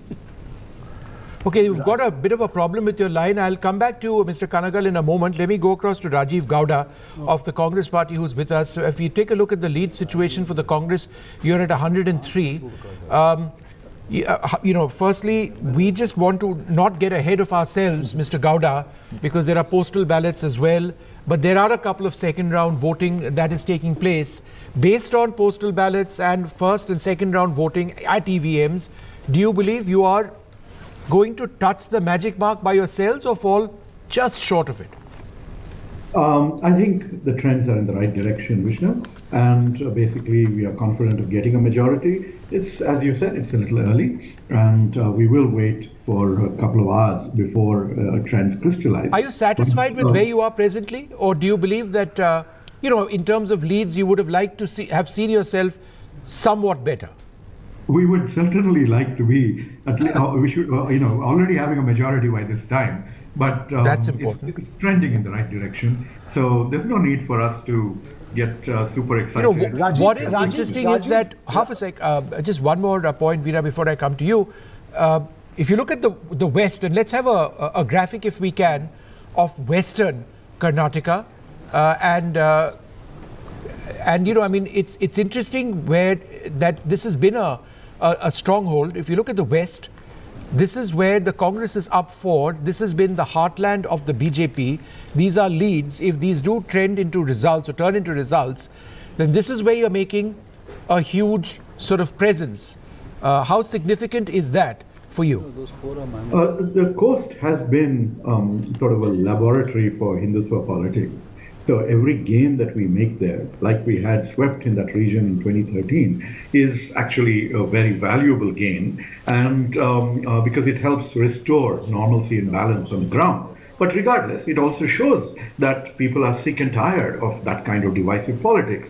So if we are able to, you know, we would consider that region to be the most competitive and difficult for us. We are doing extremely well across the rest of the state, but the coast has been a challenge, and if these are the numbers that are coming in and indicating sort of a even Steven balance there between secular forces and the BJP, I think that would be a very good sign for Karnataka and for the Congress as well. Rajiv, you know, I'm just going to focus on Bangalore a little bit for you. Bangalore doesn't seem to have changed sides dramatically from whatever we have. It's the safe seats seem to be with the BJP, Congress, whatever is there. You ran the RWA's Resident Welfare Association campaign, and you know, is there a, you know, first you saw that there was no great increase in voting percentages. What is going to be the defining feature in terms of Bangalore in this election for the Congress? Is it going to remain exactly how it was perhaps in 2018 with maybe one or two changes, or do you really see some kind of significant gains for the Congress? I'm looking at tremendous change, Veeraraghav. Basically, you have maybe a dozen seats where the Congress has very strong MLAs. Similarly, on the other side, you have about 10 seats where the BJP is very strong. Now, the remaining seats are more or less the ones in play. And there, you know, our apartment initiative, our outreach to RWAs, to citizen activists, etc., has met with tremendous response. The turnout numbers are misleading in the context of Bengaluru city because the voter rolls are a little messed up. They always will underestimate the actual turnout. And what we've seen is the apartment voters have come out in large numbers. We've got evidence of that from the feedback of various citizen activist groups across the city. Sure. And those groups are the ones that are going to make a difference in the outer seats, say Mahadevpura, say Byataranpura, etc., where the growth of apartments has been substantial and where there are a lot of new voters eager for change and an escape from the difficulties of the past. I do expect that we will, the Congress, which has only 12 out of 28 in Bangalore urban, will cross 15, 16, 17 minimally this time. All right. Let's just go across to NDTV Srija, who joins us as well. Srija, give us an idea of what's happening around you. What is the sense that you're getting now? Are some of the political leaders coming out and speaking, or are they still pretty tense and nervous at this stage?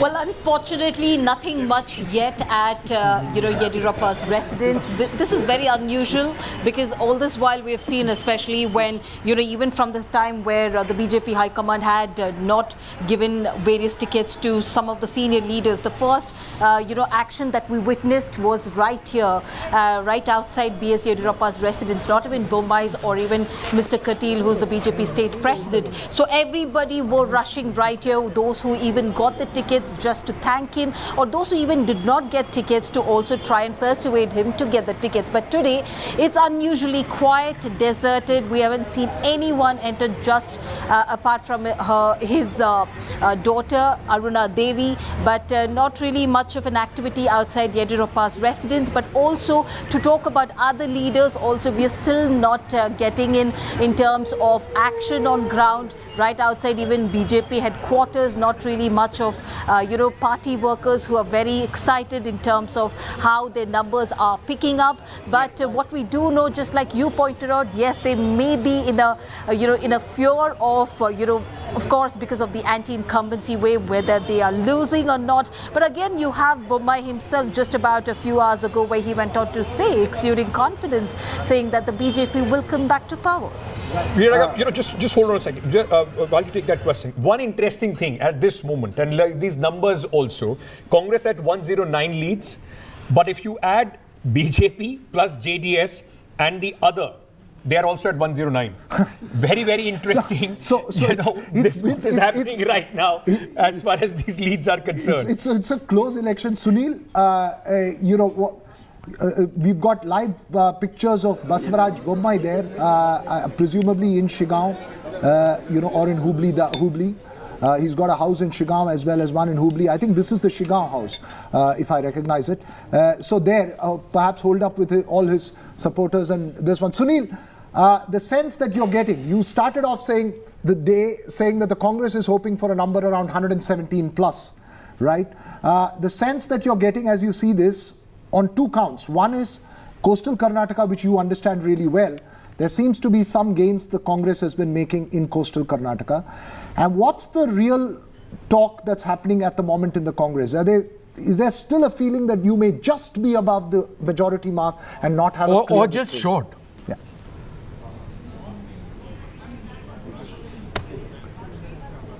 Yeah, so as I said, it's between 117 to 125. That's their own election strategist, who's Sunil Kalagalu, who's been really working and done this entire campaign. They have really made that assessment as we speak. In fact, leads coming in from, say, which will really give you an indicator of how things are. Look at Chikmagalur. CT Ravi, BJP strongman is trailing. This is also a seat where Indira Gandhi contested in 78 to come back to Parliament after she was removed. So you can imagine if that is that indicator that BJP is trailing, they are quite confident that they still will be able, because to get, even Sunil, though it's I'm looking interrupting right you now quite because close, the Congress at this stage, in terms of leads alone, that they will come towards, has crossed that magic mark. Sunil, just interrupting you there because in terms of Maya, would you like to come in for a moment as you analyze this? Firstly, let's look at the overall lead situation. Would you like to run us through this, and then we can talk about regions as well? Well, Maya. fantastic for the Congress camp because they have got that 113 figure, at least in terms of leads. That's what they're looking at, really. We have the BJP considerably down again in leads. Of course, this is still early, very early in the day. 84 is much less than they would have wanted and very, very far away from the 113 mark. JDS was always in the 20s. I think they were not really expecting more than the 20s. But whatever it is, even if it's in the 20s, it may make the difference, of course, if the Congress does slip below that 113. And as Ankit was pointing out, the combination of the BJP, the JDS and the others could give competition to the Congress. So, okay, so they've gone to 112 now. They've slipped down that one figure below the 113 magic mark. Shall we just take a look at the regions as well? And Maya, if you want to just go through some of the... to our reporters as well? Yeah, we will. I just wanted to go across to the regions. If we can just do that for a moment and run through those regions, because it is actually a really fascinating story.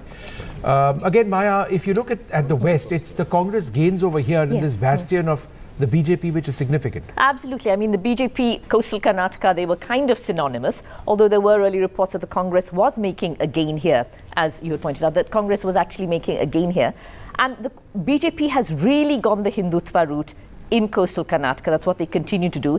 They replaced a sitting MLA with the man who actually fanned that whole hijab issue of young girls having to not being allowed to wear their hijabs. And the man who was behind that campaign was actually given a ticket and replacing a sitting MLA when it comes to the ticket. So the BJP really stressing on Hindutva in the coastal region. So if they are falling here, it's, I think, a very interesting indication of how Karnataka actually looks at that whole issue. It's not just how Karnataka looks at that Hindutva issue, and I think there was a deeper caste dynamic that was playing in coastal Karnataka, plus anti-incumbency as well. Look, these are regions where the BJP has dominated throughout. Let's quickly get a reaction from both Arun Gunasekaran as well as Pratibha, who's outside the JDS residence. Pratibha, quickly. Or do we have Arun up there? Arvind. Pratibha, we've got Pratibha. Go ahead. Pratibha, what's the sense you're picking up? Well, I'm stationed right outside Deve Gowda's residence. What we are told is that Mr. Kumarasamy would be arriving here anytime soon. Just before this, he did seek divine intervention. Perhaps he's hoping and praying to God and the Almighty to find out if he'd get the blessings to be either a king or a kingmaker at this point in time. But there was an interesting remark that he made just before he left for the temple while speaking to the media, where he said that he was literally blaming the media as well as poll experts for claiming that both the Congress as well as the BJP would be scoring extremely well in this election. There was also a hint of disappointment when he said that I am a nobody, I'm an extremely small man here, and he was also claiming that he's going to be playing the wait and watch game, saying that let me wait for at least about 2-3 hours to tell you what my next move is. So there is this wait and watch game, an extremely silent atmosphere that you witness here right outside the JDS camp. Perhaps we'll have to wait and see whether the fractured mandate, if at all it happens, would kind of put the spotlight back on JDS. We'll go across to Arvind Gunasekaran as well, but before that, so while at this moment combining the postal and the round leads, the Congress is at 118. The BJP at 82, 7 of those 82 are coming from the postal leads, the JDS at 19, and this is exactly what we have been discussing in the exit poll time as well. Anything below 19 is more or less, the decimation in that sense of the JDS. I mean, this below is the 20. They are at this moment 19 with one postal lead in that. But very interestingly, the Election Commission of India website at this moment, they have 39 leads. 25 of those 39 leads are for the Congress party, 12 for the BJP, 2 for the JDS at this moment. That's the Election Commission. They will take their own sweet time, but at least the Election Commission is predicting at this moment 25, almost double seats as far as the Congress is concerned. Arvind, at this moment, if you combine the postal ballot plus the round leads, the Congress leaders would have the broadest smile at this moment. 119, up 41 from last time. Yeah, Ankit, even the exit poll survey or the internal survey of the Congress party showed that they will get at least 115 seats. That's why the Congress party was kind of very confident that they will somehow manage to form the government on their own, and that's why they didn't reach out to JDS. Can we also fix the feedback? And also, very importantly, if we could put the entire Congress campaign strategy into perspective, 1 month ahead of the elections, when the Congress party did the survey, they had almost 3% margin higher than or ahead of BJP. But after Prime Minister hit ground, that's where the momentum of Congress party got arrested, and that's where it galvanized BJP workers, and BJP workers started coming out and campaigning vigorously. And that's where Congress party felt that their momentum is not, they are not able to gain momentum in order to cross the halfway majority mark. So the Congress party kept the elections mostly into localized election. They just focused on the 5 guarantees of the Congress party, and they also focused on this 40% corruption government of BJP. Right. Also, if you could see the election campaign. Right, Arvind, we'll just go across to some images now coming in. I believe Priyanka Gandhi Vadra is praying. So let's just take a look at this. Significantly at the Hanuman temple in the national capital. This is a very, very important Hanuman temple. The one in CP, in fact. This is the Hanuman temple, and so she's praying there. Indications also, everything is an indication. And I want to also put across with Priyanka Gandhi, because we're talking about her. Is this thanks or? Already it seems, but very interesting data on Priyanka Gandhi. She, among the national leaders, has been the leader from both the Congress and the BJP who has campaigned the maximum in the state of Karnataka. She did 26 rallies, more than even Mallikarjun Kharge, who did 25 rallies, 8 road shows. Overall, Priyanka Gandhi, her presence was 34, the various programs in Karnataka. Compare that to a Rahul Gandhi, 18 for Rahul Gandhi, 26 for Mr. Mallikarjun Kharge, and 1 for Sonia Gandhi. And if you contrast it with the Bharatiya Janata Party campaign, because we largely tend to talk more about the way Prime Minister is conducting his, road shows and all. They are quite grand. Prime Minister rallies, road shows, 25. Amit Shah, 31. And JP Nadda, 26. So after Priyanka Gandhi, it's Amit Shah from the Bharatiya Janata Party who has invested most of his time in Karnataka. So that's also very, very interesting. Aarti, if I may bring you in on this, for Priyanka Gandhi, both in Himachal Pradesh and now in Karnataka, she has taken a lead over Rahul Gandhi in terms of the way she's campaigning. She was the one who announced that 2,000 rupees for the women head of the family in Karnataka. She was the one who countered Narendra Modi when the Prime Minister spoke about he's being abused. She was the first one to come out and said Prime Minister makes a list of the abuses against him but doesn't talk about the people. Largely setting that national tone of the leader as far as the Congress is concerned. Well, I think it proves yet again what all congressmen feel, that Priyanka Vadra is a better campaigner than Rahul Gandhi. She has much more connect with people. She has, if I just go back to that first election that Sonia Gandhi fought in her life, when she fought from Bellary, you remember? Right. Yeah. And Priyanka Vadra was in charge of her campaign. And, when we went there to see that thing, she was standing on the Jeep and, going through, making eye connect with the crowds from a Jeep. It was quite incredible to watch her. Yeah. So I think that, this is something that congressmen have been saying for years, that she is the person. Is this a sign for 90s of the Congress? Priyanka Gandhi actually reminds people so much of her grandmother, Indira Gandhi. Was that I think that was very much a feedback then, that she has that same style. Okay, we've got a voice from the BJP at this stage. Aparajita Sarangi from the BJP with us. Thanks very much, Aparajita, for being with us.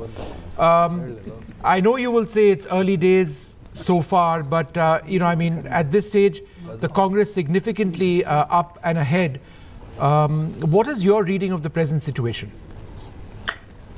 We are all glued to the TV screens, and I think Congress is having the lead.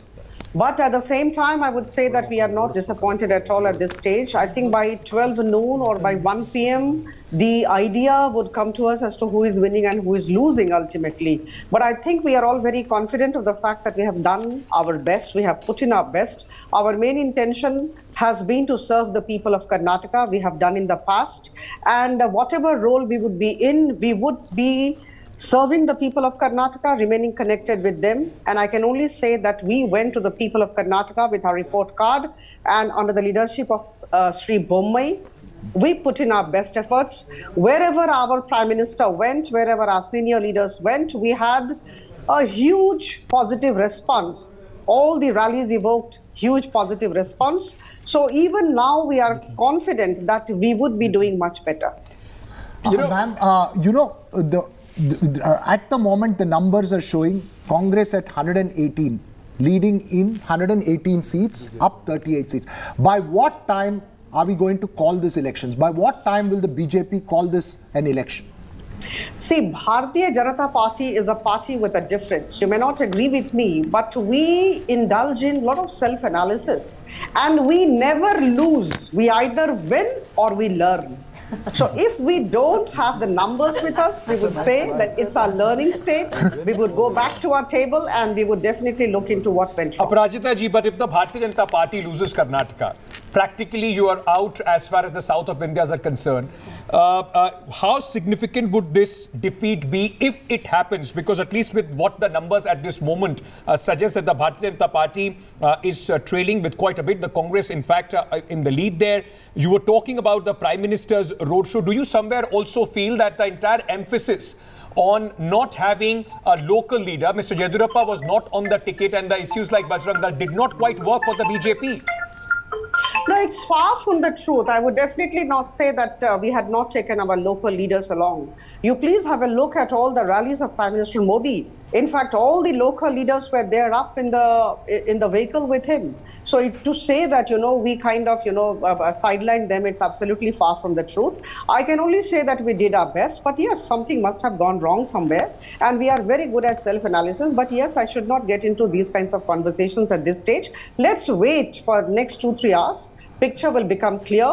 The only thing is that Karnataka, to say that Karnataka would actually show us the path for, or rather it's the trailer for the film in 2024 is not true. Please don't forget that we just had governments in Tripura, Nagaland and Meghalaya, and last year also we had state governments in 5 places. So to say that, Karnataka would be showing the way for 24 is not right. But the lesson seems to be, at the moment the trend seems to be, and correct me if I'm wrong, and this is not just to you, to our panelists as well, that while the Congress seems to be comfortably ahead, and obviously again we'd say till the final results come out, you don't know, the BJP hovering around the 80 seat mark with at the cost of the JDS largely losing out in this thing. So in a sense, the BJP seems to have held on to its strongholds and has those 80 base seats which can allow it to be a very powerful, effective opposition in Karnataka if these numbers hold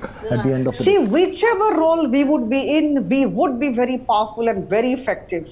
At the same time, the only objective would be to serving the people of Karnataka. Right, I was actually putting that question across to Aarti Aprajit. Yeah, so, I'd just like to say that, look, the Congress has been campaigning in Karnataka for 2 years. All right, it has a robust organization. It has 2 strong regional leaders, and and it ran a very effective local campaign with a very strong issue, 40% Sarkar. Yet, if it doesn't run away with this election, which is what it should have, given the kind of campaign it ran for 2 years, if it's not running away with this election, it means that the BJP has dug deep roots into Karnataka and is holding on to its areas. But ma'am, so if you're looking at 2024, that would be said about the Congress in 2018 as well, because they also at that point of time won 78 seats despite the anti-incumbency. Which is why the Congress is today, unlike in other states, in a position to form a government. True. Every other state, the Congress is just vanishing, But here, it is still robust. It's an active organization. Yeah. So what I'm saying is, if you're looking for 2024, which is, actually, I think what everybody would be interested in, don't rule the BJP out in Karnataka. Not at all. It's still, 2024 is a completely different ball game to what we're seeing today. Yeah. So, and the BJP is still a very strong player. And I think what is really key is to see where the JDS stops. Because if the JDS, gets less than its usual number, it means it's becoming a bipolar state. True. So Congress versus, BJP state. A couple of issues. One, if the results do hold, if you look at 2018, that's when the BJP really maxed out its Karnataka performance. It fell short of a majority. So it does show that I think for the BJP, this 80 seats probably is a base mark, that these are the safe seats. But for them to convert those 80 into a majority, 120, they'll need to probably move into areas like Old Mysore, which in 2018 they could not, and that prevented them from crossing the majority. The second one regarding Lok Sabha, I think Karnataka has always had a different flip. Absolutely. If you look at Bangalore From the City, Congress headquarters, we'll cut to that as well. Pictures of celebrations coming from the Congress. Bhangra is on. I wonder when the traditional Karnataka style celebrations will sort of come by in the Congress. But what a day it would be for the Congress party, which election after election, post 2014, in a straight fight with the Bharatiya Janata Party, more often than not, has been losing elections. And this is a major state. It is a major state. Unlike Himachal, which they also want, but that's such a tiny state. Very, very important for the Congress's fortunes in 2024 and also in the elections that they will fight in 2020. Rajiv Gowda, how significant should we put, if these trends hold, for the Congress party, a victory in the state of Karnataka? Even in the campaign, it looked like a do-or-die battle for the Congress party. I think this is a precursor to many more victories for the Congress nationally, and of course, united opposition victory in 2024. You must remember that in this election, you had a very, very powerful campaign led by the Prime Minister. So this is really a rejection not only of the state BJP, but of the Prime Minister. And it's, multiple things. It's both a positive vote for the Congress, our 5 guarantees, our outreach in, across the state, but it's also a very significant negative against unemployment, against price rise. And so basically these are issues that are national as well. And the Prime Minister's attempts to communalize the election have failed, and people are too smart. Karnataka's people are too smart to fall for those tricks. And so this is a precursor to what you're going to see across the country. You're going to see the BJP trying to divert attention away from the crucial economic issues and to try and create emotional issues and Hindutwaize the election. And you will see that the people of India will follow the lead of the people of Karnataka and reject this outright. I should add one quick question which you may want to sort of address. In terms of rounds, there are 4 rounds where counting has actually happened. Not completed, it's happening. Of that, in round number 1, 79% is over. 178 constituencies have gone through that. We are now 17% in round 2, 2% in round 3, and just 1% in round 4. But it's happening quite fast. So we are well and truly over the initial phase. I think my question is this: when do we call this? Very difficult to say, because you see the numbers fluctuating. Yeah. See, BJP was 80, 82, and it's gone down to 76 now. JDS was down to 19, it has climbed up to 24, which only indicates, Vishnu, that it's a small margin election and things are changing pretty much. But, the lead position of the Congress will remain. Right. Plus or minus 10 seats is what I guess. Professor Gowda, may I very quickly, with the data that is coming in on the Election Commission website, they have given about 75 leads so far, 44 to the Congress, 23 to the BJP. But one very interesting thing that it shows, the JDS's vote share at this moment, it's early, 9.76. It's a total decimation as far as the JDS is concerned. It's less than 10% as far as the 9.76 as far as the the percentage is concerned so far. This probably means that most of the seats are from the northern parts of the state. Yeah. No, but I'm just talking about the numbers that we are seeing right now. The Congress at 44.45% vote share, the BJP at 37.71% vote share, JDS at 9.76. Whatever way you look at it, the biggest loser in this election is the JDS, at least with the numbers that are holding at this moment. To make such a definitive inference, I would wait. But I think these seats are mostly from areas where the JDS doesn't have much of a presence. Again, I was just talking about the numbers that we are holding right now. Decimation may be a too strong a word. Just look at the data that is playing out right now. Correct. Yeah. The Congress's vote share is up by 5%. I'm sorry I interrupted you there, Shugata. The Congress's vote share, at the moment, the change that they're talking about is 43% with 5% up. All right, now we've shifted down to seats as well right now. We'll go back to that. 115 seats at the moment. So there is an up. So I think but the a drop point, of 7% for the yeah, JDS. the point That's a Ankit very, is very making significant number. is given what we have right now, Chandan, at the moment in the morning, and juxtapose that with the exit polls that predicted in general, is the JDS getting squeezed out? I mean, we that seems to be. I'm not making a definitive analysis here. It looks like that. It's getting badly hit is a fair assessment to make. But in terms of decimation, if you have to speak in terms of decimation, we'll have to look at what regions have counted how much. No, true, but a 7% vote share away from any political party is the most significant percent. I mean, in 4 to 5%, you actually win and sweep elections. I agree, but you're still in the 4th round. True, I agree, but I'm just talking about the numbers right now. I just wanted to take a look at some. It's taken a hit. It's taken a hit. Whether it's really a body blow or not, we will know at the end of the day. Because trust this, Ankit, and I think Maya, important. You've seen 1999, which was the biggest victory for the Congress at 132 seats when SM Krishna came out in the process. After that, you've had the BJP split and then they got 124. At 115, and this is to Aarti and Maya, is the Congress comfortable? The number right now seems to be leading in 115 seats. At this number, is the Congress comfortable, or will the Congress be comfortable only if it's past 120 plus? Unfortunately in Karnataka, it has happened that the election results a year later. What happened last time? In 2018, there was a single largest party. In 2019, the situation changed. So they would definitely like to have a number that is larger than the combination of the other two parties. They would like that. Karge kept saying that please give us 150, otherwise you know what will happen.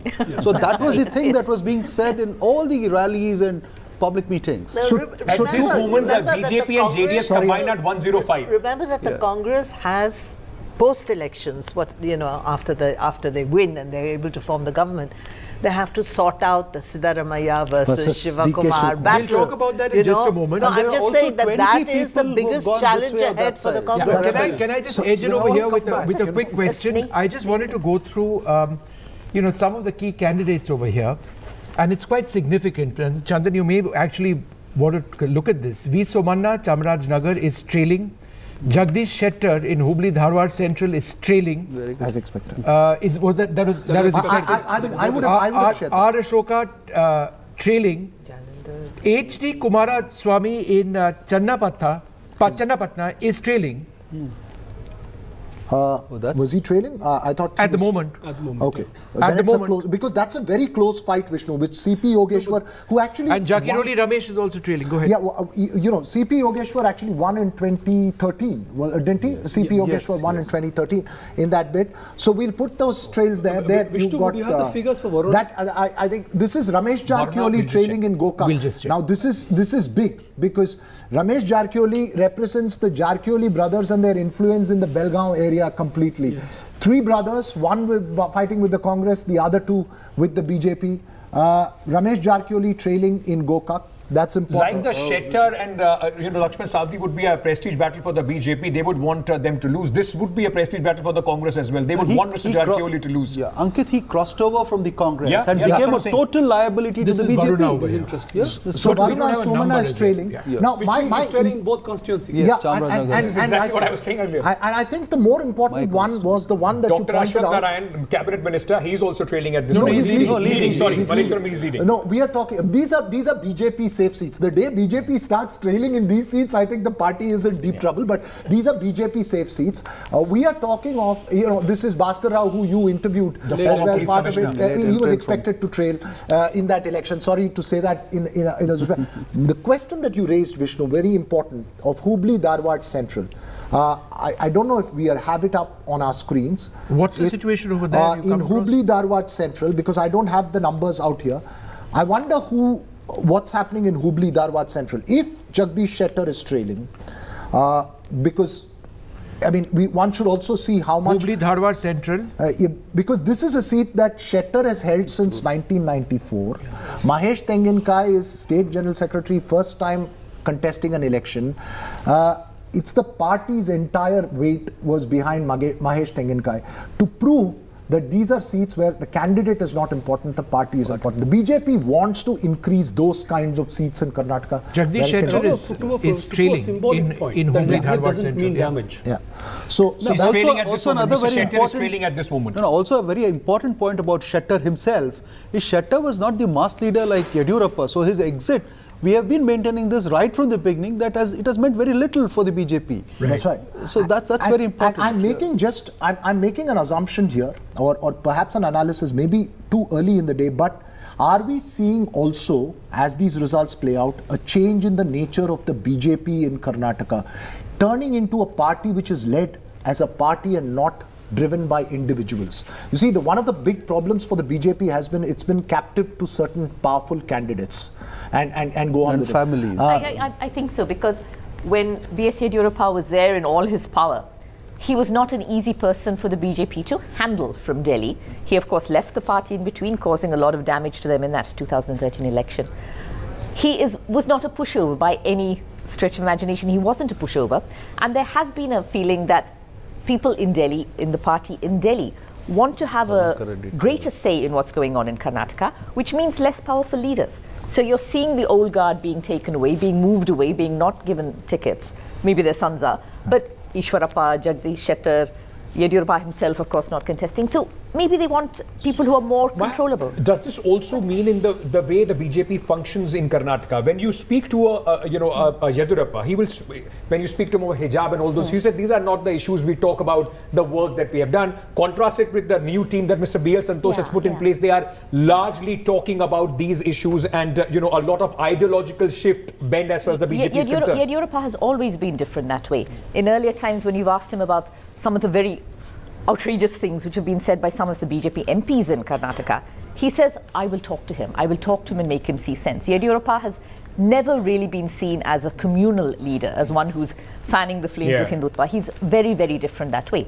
That may also not have fitted in perfectly with what the BJP wants in Karnataka. So shift in their ideological stand as well. In the long term, because elections are becoming more and more personality driven, whether it's the national polls or local polls, if you don't have a strong state leader, the BJP becomes weak. Right. I mean, why is it not able to take on Mamata Banerjee in West Bengal? Because it just simply lacks a good local face. Why are they so strong in UP?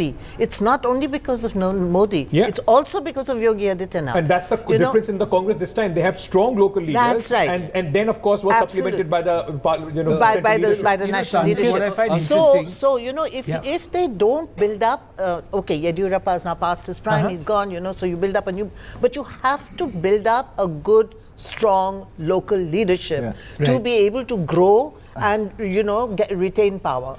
Sanjal, if it's interesting that Jagdish Shettar on the one hand is not leading. He's whereas Lakshman Sawadi is. So it's just a point. So I mean, we may have overplayed the Shettar. There's a difference between Shettar and Sawadi. See, Shettar belongs to a certain subsect which does not influence the electorate in the neighboring constituency. But Sawadi belongs to Modi's own subsect. Right. Which is the reason he's more influential. So he's influencing 8 seats in that belt. It's a kind of horseshoe kind of formation. Are you surprised about Shettar?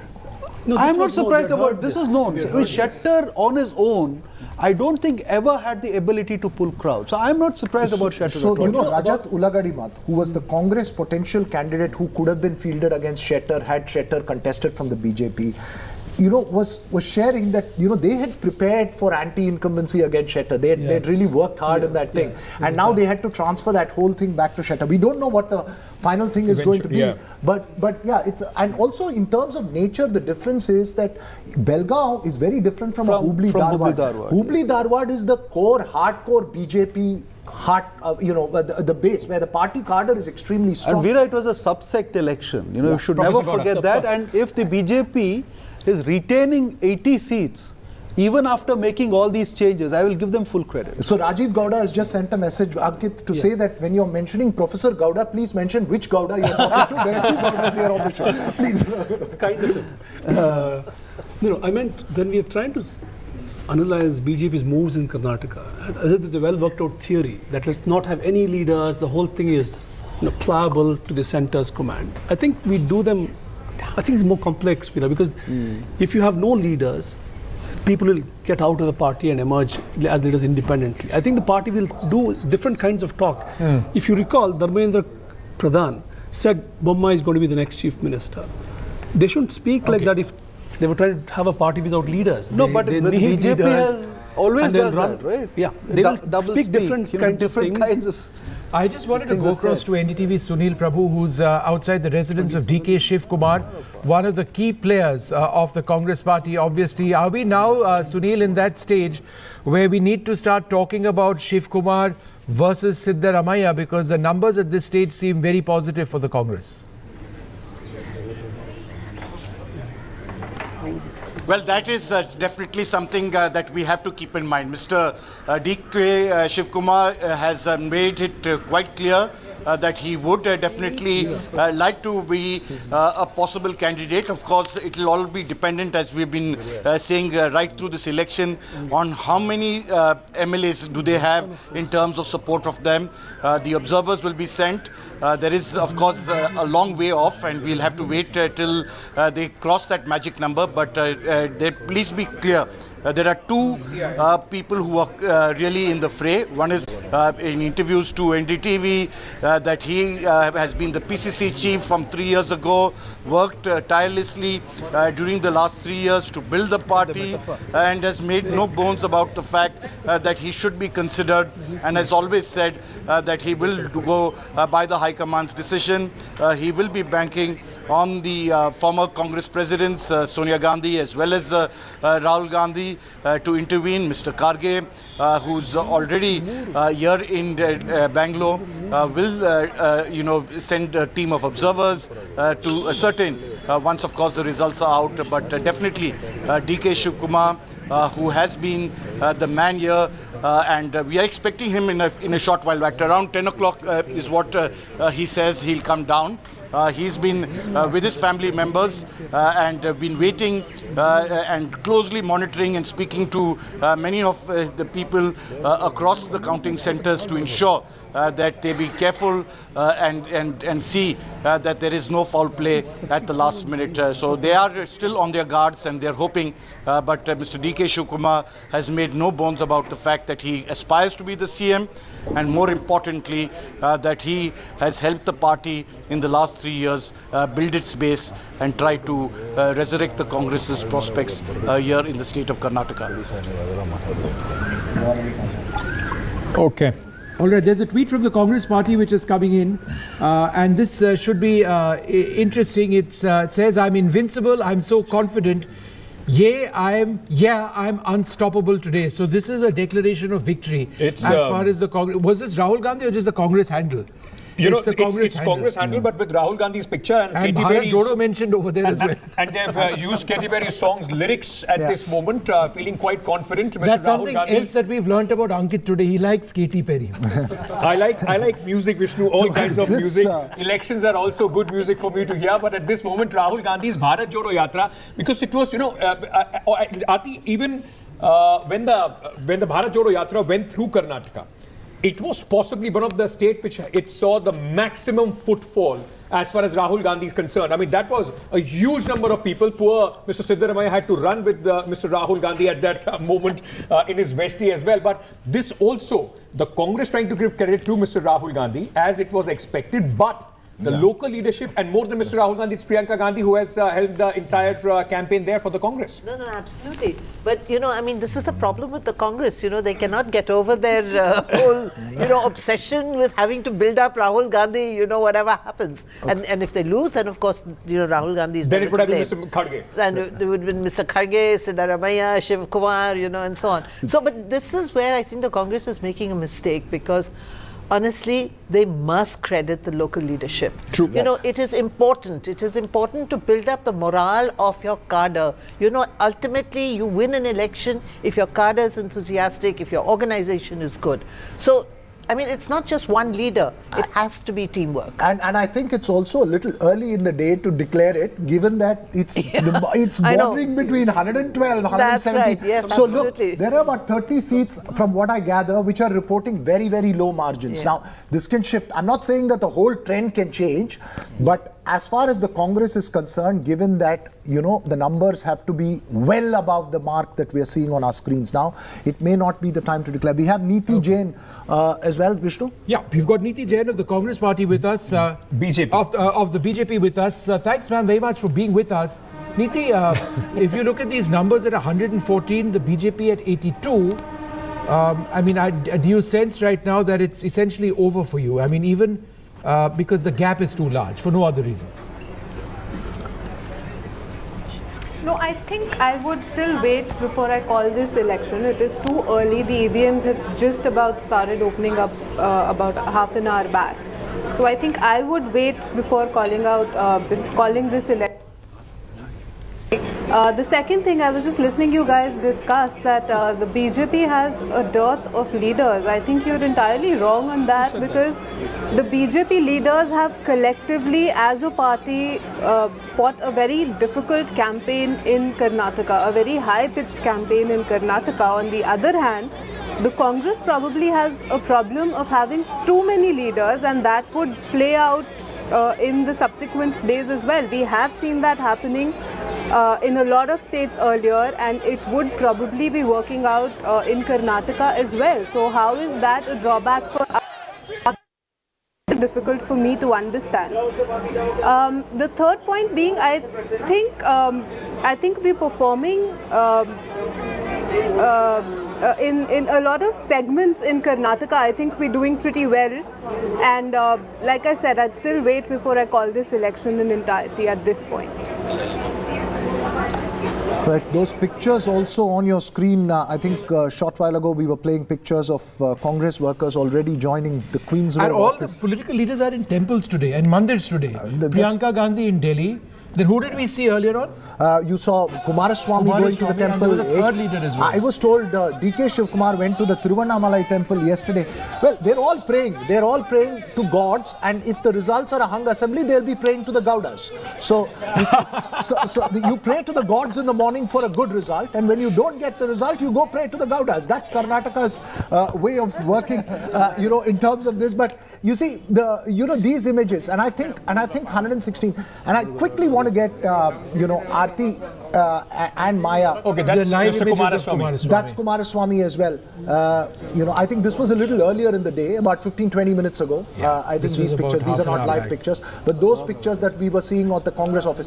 One disadvantage also that Mr. Kumaraswamy always, or the JDS always had, unlike the BJP and the Congress who had slew of leaders on the ground, plus many coming in from national leadership as well, it was a one-man machinery going across the entire state campaigning for his party wherever he had to. So that's one disadvantage, at least, that Mr. Kumar. What you and I saw as a disadvantage, the people on the ground felt one man struggling for a party's fate, and that actually went down very well. And he's 150 speeches. 3 times out of anyone else. And before the Congress and the BJP started campaigning, he had gone round the state twice.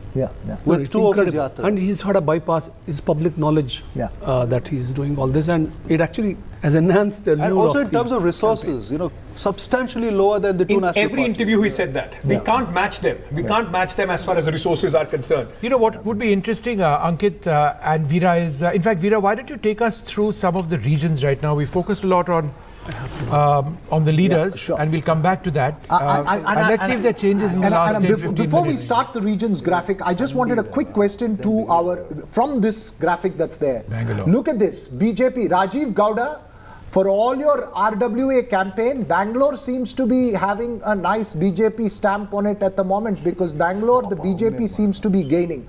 And I'm not comparing 2019 to 2023. I'm comparing 2018 to 2023. BJP 16 seats in Bangalore up, and this is where the Prime Minister campaigned extensively. The Congress down by 5 seats. I'm trying to figure out which are those seats, because it'll be important for the Congress as well. There's several top leaders there in Bangalore. JDS down by 2 seats. Rajiv, would you like to come in on that? Bangalore? Rajiv, can you hear us?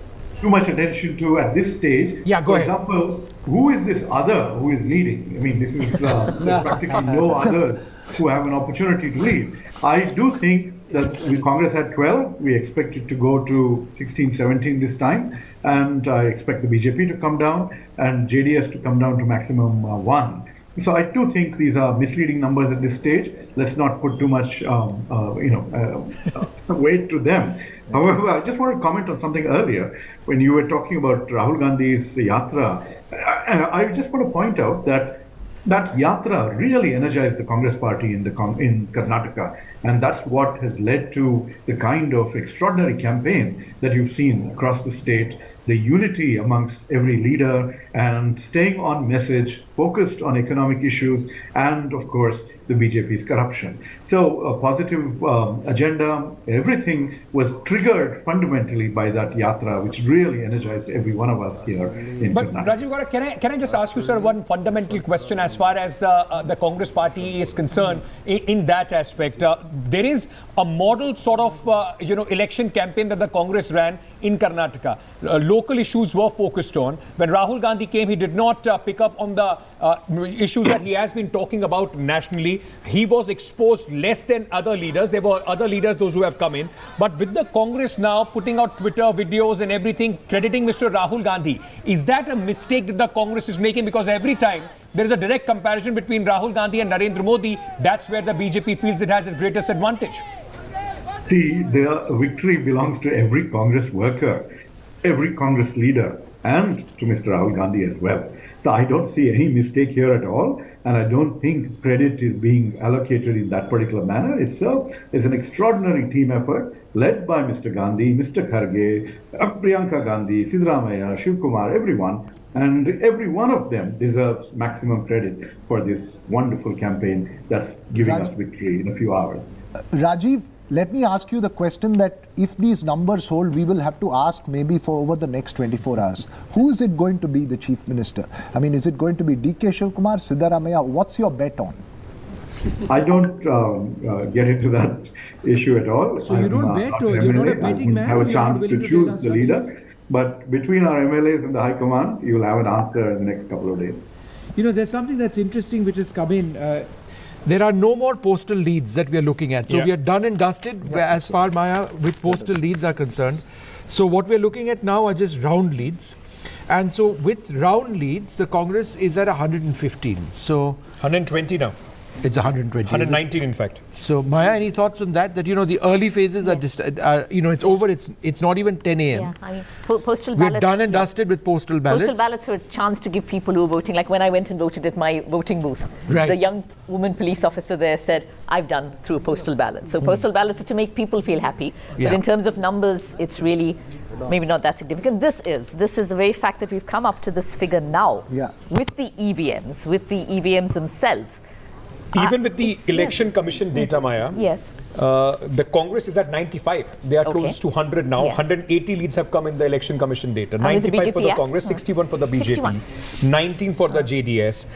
2 have been to independents, 1 to NCP at this moment, and 1 to KRP party, and then Sarvodaya Karnataka Paksha has also won. So Congress... One for the BSP. One for the BSP. Not at this moment. Well, it was up on your screen. The EC website doesn't say that the BSP. So I'm saying that with 180 leads in the election, with the election commission, Congress is close to 100 now, 95 for the Congress party. And what, again, just to explain that figure, you see, everyone is BJP, JDS, but Congress, we put it as Congress plus. And that's primarily because of Darshan Puttanaya. That one seat where they haven't put a candidate. Melkote, where they've decided to support Darshan Puttanaya, Sarvodaya Karnataka Paksha, right? So that's the one seat that's there.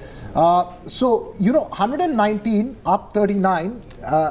It's quite interesting. I mean, down to 74. I mean, if these numbers hold, even if it's below 120, do you think the Congress will be comfortable? Unlikely. They'll not be comfortable. They probably need 10 more to say that. What does the BJP and the JDS add up to right now? 101. Plus others at 106. Okay, very quickly. I feel if the BJP stays in the 70s, I don't think it's going to make a serious. They may do something to, Yeah, just for drama, yeah. It but will be I difficult. don't think it's going to make a serious effort to Very form a government. quickly, we because were it's going talking to be a about very Mr. unwieldy Yediyurappa kind of since government. morning. His house, more or less, nobody was there. Shrija could have, sent us the 7 a.m. OB and it would have played at 10 o'clock also because there was no difference at this moment. But this is Mr. Yediyurappa watching the election results along with his family members. These are visuals from inside his residence which are coming in. His son also there, Mr. Yediyurappa, watching, in fact, these results. Veera Raghav, how important this election would be for this man, credited more or less to make the party the way BJP is in Karnataka? Look, he was a man who broke away, was this aggressive rebel in 2010, 2011, when you asked to. I think he's resigned to the fact that his time may be over in terms of politics, but remains that, it's the shadow of Yediyurappa that remains over the BJP. There is no other state leader who can match him, and that's also primarily because of Yediyurappa himself, right? Yes. He didn't allow the rise of another state leader. So I think even as an opposition party, he will play a role from the outside. But I think it shifts more to his son. Quickly Vijayendra. go to Shrija at this moment. She's outside. Mr. Yediyurappa inside. Shrija watching the election result, hopefully on NDTV. Let's very quickly, what's happening? Any activity now outside his residence? Well, I'm very sorry to show you this deserted look outside Kaveri residence. You cannot see a single person right outside his residence. Yeah. Yes, of course, Mr. Yediyurappa is watching the results. Shrija, you're the only one who's waiting outside Yediyurappa's gate. Well, no, if you really want me to show you what is it like outside, we have a lot of other media persons too, but it's a very unlucky probably for us for the next few hours, or maybe once, the BJP starts picking up more numbers and more constituencies, key constituencies, maybe we will look at more leaders coming in here. But as of now, we're not really looking at much of an activity, no entertainment, no excitement up here. But of course, what we do know is that Mr. Yediyurappa is watching the counting, especially with his family members right inside his residence. On the other hand, you still have, Bommai and other big leaders, top leaders of the BJP, trying to exude that confidence, saying that the BJP is winning. Sure. Shrija, just hang in there. I'm sure there'll be some reactions in a little while from now, one way or the other. Let's go across to outside DK Shiv Kumar's residence. My colleague Sunil Prabhu over there. Sunil, we saw Bhangra in the Congress office in Delhi. I don't suppose there's Bhangra over there, but surely there must be some sort of sense of celebration now. It seems quite clear that the Congress is headed to winning these elections. Well, I just, briefly spoke to Mr. DK Shiv Kumar, who still says that he's changed his timing from 10 to 12 o'clock because that's the auspicious time, and hopefully at around 12 he will be happy to speak to NDTV. He's made it quite clear that the Congress is doing well. Just to give our viewers an update, because of the fear of possibility of any kind of operation, they don't want to take any chances. MLAs have been asked to come by helicopter. They're being secured from various locations back in Bangalore at the earliest, so that there is really no Operation Kamla. They've been bitten once, so they're twice shy. They're not taking any chances. MLAs have been asked to come to Bangalore. They will, of course, at around 12 o'clock, we'll be able to see how things play out, get that certificate, and immediately rush to Bangalore. The party is organizing various means of transport, from helicopters to various other secure means, to ensure that Sunil, there is an important update coming in from the Congress party, which it says that Congress feels that if the numbers stay at between 110 to 115, Congress MLAs are likely to be moved to Tamil Nadu. Like you were talking about, that if there is any outside chance of an Operation Lotus, the Congress leadership is in touch with the DMK leadership. Already the Congress being overcautious this time. See, this they have evening. been, as I said, once bitten, twice shy. They don't want to take any chances this time round, and that's why they are ensuring from helicopters to various other modes of transport. MLAs are brought to Bangalore, and then they will take stock. They are, however, still confident that they will cross that halfway mark. But we will wait for those final results to come in. And as I said, there are two strong contenders for the post. One is, of course, a person whose house I'm standing in, Mr. D.K. Shivkumar, and the other, is Mr. Yediyurappa, whose son has already said, I hope that I see my father as Chief Minister. So Mr. Yediyurappa's son has already made that pronouncement. Just to give you a flavor out here, this is his residence, and people all glued to the television here to just get an indicator of in Karnataka. So they are taking, most people. We seem to be losing that. Veera, do you have any hotels or resorts in Chennai? I mean, something that Congress could look at? But I can tell you that this, if the numbers are at 114, it's not. This is a serious matter. It's not just about a hotel resort right now. If the numbers are this close, the next 5 years are going to be very eventful in Karnataka, especially after 2024. It will be very eventful in Karnataka. But that will also depend on how much can the BJP pull. If they are not over, let's say 85, then it would be very, very difficult to break such a huge section of 77, so they're edging up to 80. So the person, you look, when you're talking, I'm not talking of 77, 26. I mean, it's all hodgepodge, but we have Smita as well here, who's covered the Congress for many, many years. Smita, what's the number that the Congress will be comfortable with? Is there a number where the Congress says, we can now breathe easy for the next 5 years? So if it's not that, and at this stage they may not ultimately get to 125 still, more leads coming in. How do you see this source-based information that we now have? That they are getting all of their MLA, or all of their leaders rather, across to Bangalore, and then they are going to actually fly them. They've spoken to the DMK, and so resort politics will be played out in the interim period. Okay, Mr. Siddaramaiah there. Varuna. There he is in his Mysore house.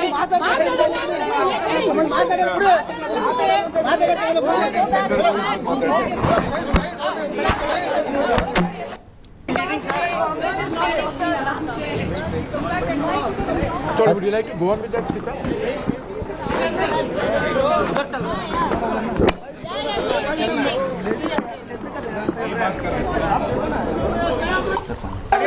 Thank you. Right. They have been caught unawares on several occasions, the Congress, and with DK Shivkumar there, I don't think anyone is taking any chance, Yeah. Especially, I mean, he's been very, very proactive with this particular election. That's right. And on the neighboring side, in Tamil Nadu, my home state, that's possibly where we are going to safeguard. They're going to safeguard all their Congress MLAs. Let's go across to to Pratibha as well, who has been tracking the JDS. What's the sense you're getting, Pratibha, right now? What's the mood out there? What are you hearing from the leaders out there, whoever is there? Well, I'm stationed right outside JDS Patriarch Deve Gowda's residence, and the atmosphere seems extremely grim at this point in time. Minutes ago, we just received news that Kumarasamy, JDS leader, has entered Hotel Taj West End, and he's camping there for now. And a note of disappointment on his face as well as Mr. Deve Gowda's face, though both of them haven't spoken to the media except for Kumarasamy speaking right at the beginning of the day, where he said that the exit polls as well as the media have already predicted that BJP as well as the Congress would be scoring extremely high this election. And I'm a small man. The JDS is a very small party. But still, the JDS camp is hoping that the luck would really turn in their favor, and they would emerge as playing a major role in this particular election. But a wait and watch game at this point in time. Sanjeev Ratna Singh also with us, our former colleague. Great to see you back in the NDTV studios, Sanjeev. How do you actually read this? Because the sense that we are increasingly getting in the last 15-20 minutes is that even if the Congress translates these leads into results, it will be narrow, which is a great achievement for them. However, there is that insecurity, because the second piece of information is that they're going to be flying their leaders across to Chennai, perhaps even tonight. Your thoughts? Well, you know, post 2014, such small margins have always, you know, made the opposition parties not very confident about the numbers. So, you know, we've seen that happen in Madhya Pradesh and in Rajasthan also as well. So, I think right now what should be more important for the Congress is current trends show that they're leading. So, they have to get the house in order. They have two big state leaders and they have one big national leader from Karnataka. So they need to keep those political ambitions in check and have some sort of a, you know, semblance of power sharing between these leaders, like they've had in the you know, in the run up to the campaign as well. You know, Sanjeev, just because you mentioned Rajasthan as well, in that comparison with Madhya Pradesh and Rajasthan, the difference was that in Madhya Pradesh, Mr. Kamal and Digvijay Singh were not able to hold a certain area, or the entire area was left to Mr. Jyotiraditya Scindia, and that is why he was able to take comfortably a lot of people. Contrast that with Rajasthan, where Ashok Gehlot has more or less, you know, some sort of acceptance across the state. Similarly, they have a very strong leadership in the state of Karnataka as well, with DK Shivkumar acting as the Chanakya for them, or a troubleshooter for them, not only in Karnataka but outside states as well. Should the Congress be really that worried? Well, you know, it's all about getting the balance right? You know, there was a BJP when there was Atal Bihari Vajpayee and LK Advani both, and they managed. So it's about how you balance these things. In Madhya Pradesh, it had gone wrong. Yeah. In Rajasthan, it seems to be going wrong for the Congress. Therefore, there's every reason to think that, you know, unless the Congress gets its act together in Karnataka as well, what you've been saying, what Veera has been saying, could hold true after a few months, especially after the 2024 Lok Sabha elections. Chandan, go ahead. Yeah, no, this factor about managing factionalism within the party, if you look for signs that the party is already addressing that, you saw a video of the two of them having a leisurely chat. Did you see that? Released a week before the elections. 3 days before the elections. I'm not sure whether it was leisurely or both of them were sitting over there, or rather looking on grumpily as one made a message saying that we are great friends. That's a campaign exhaustion. Campaign message, it was very, very important. Yes. Go ahead. And then the campaign manifesto, both of them took to the Chamundeshwari temple and placed it before the goddess, saying, we shall implement our manifesto promises should we come to power. Both of them together, putting the manifesto on the on the priest's plate, etc. I think they know there's a problem and they know they have to address it, and this is too precious an election for them to again give in to bickering inside and just let go. I think a lot is at stake here. You have to factor in you know, how the BJP is going to react to this kind of outcome. You know, would they really be interested in forming a kind of unwieldy coalition government with just 75 odd seats? You know, 1 year before the national elections, because, you know, their focus now is on 2024. Absolutely. And it is absolutely critical that the BJP win as many seats as possible from Karnataka. Last time they virtually swept the state, you know. So I think that is really critical. If the BJP doesn't play, then I think the Congress is reasonably safe for the moment. For the moment. And also, there are these reports and, you know, talks about Mr. Mallikarjun Kharge. We cannot, you know, take him away as far as the equation is concerned in Karnataka. He's going to be a very, very important factor. He's also the national president now. That somewhere this leadership issue and who is going to be the chief minister has already been settled. There is, both of them have been made to sit down, have been told how and what and how important they are going to be in scheme of things if the Congress wins. Well, DK Shivkumar has said he would be happy to work with Mr. Mallikarjun Kharge as chief minister. Mallikarjun Kharge has come so close to being chief minister several times over the years. Not quite made it, but come very close. But he has also indicated, look, I'm in a very senior position in Delhi. It may not be worth my while to kind of come back to the state and be chief minister here. We've got Parameshwar also, who's Dr. Parameshwar, who'd also very much love to be Chief Minister. Right. There are several people in the Congress who are coming out openly and saying it.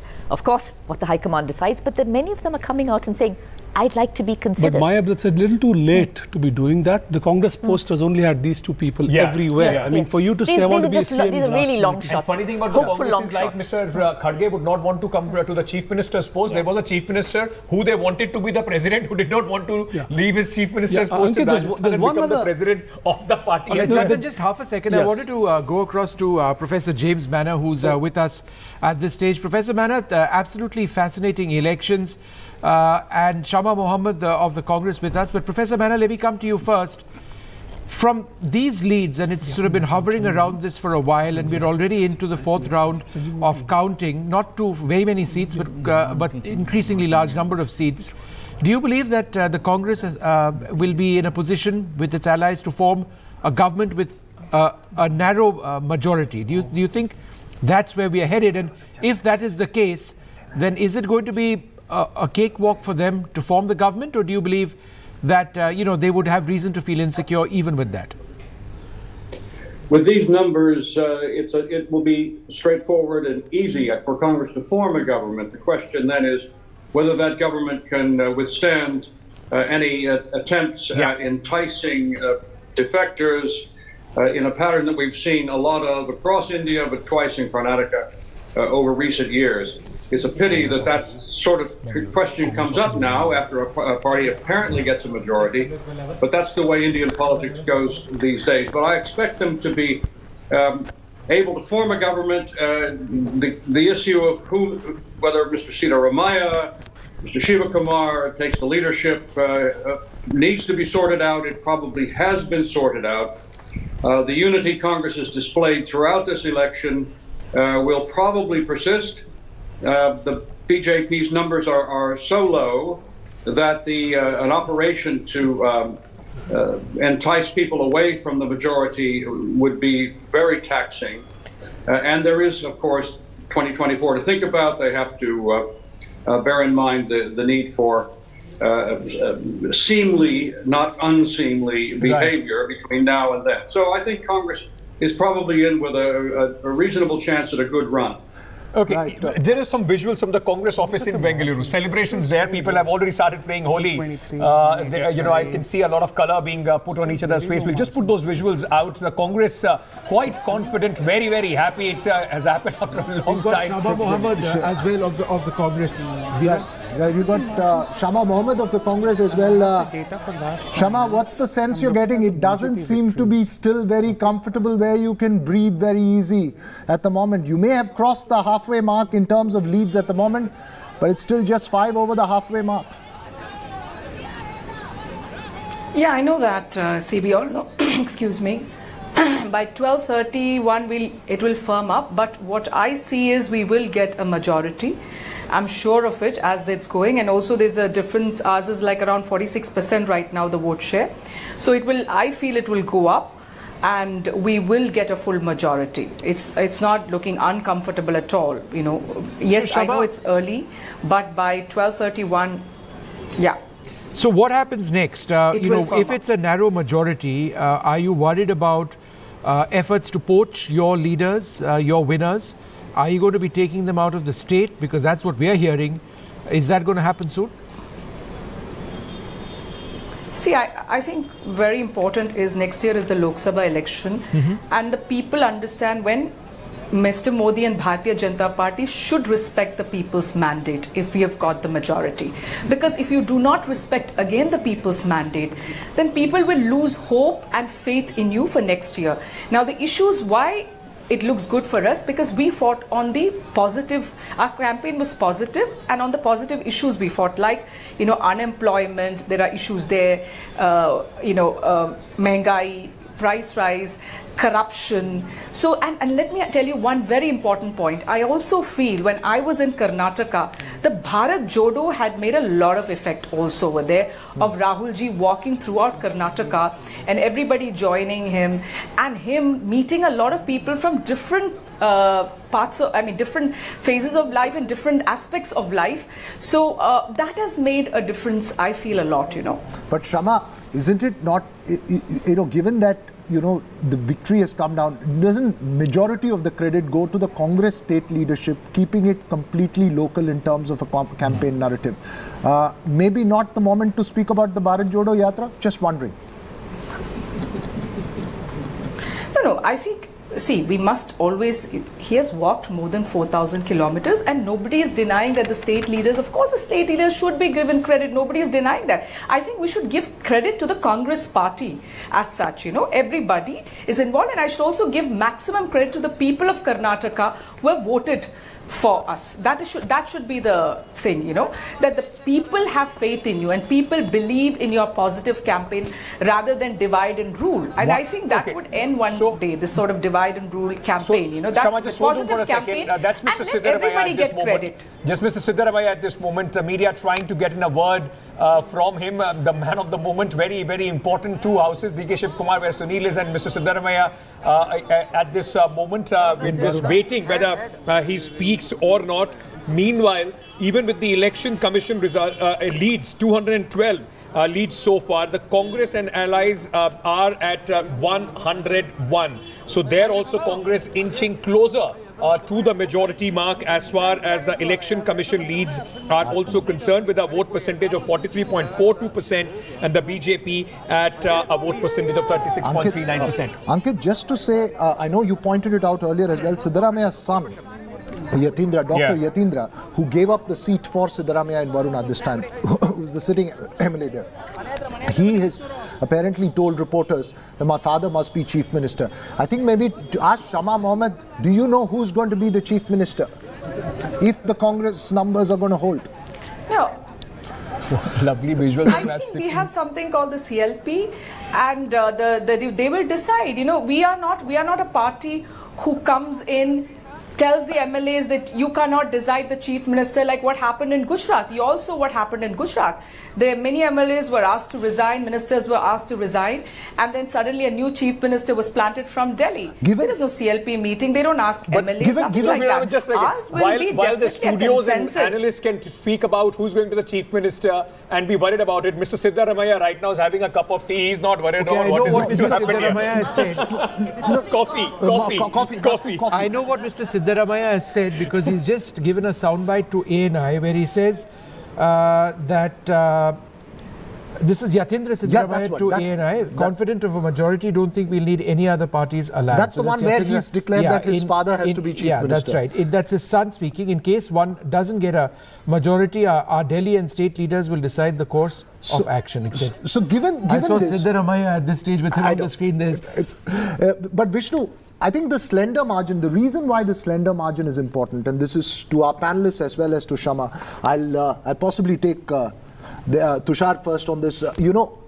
Given the slender margin of 117 for the Congress and the fact that you have two strong chief ministerial aspirants within the party, is that a worry for the Congress?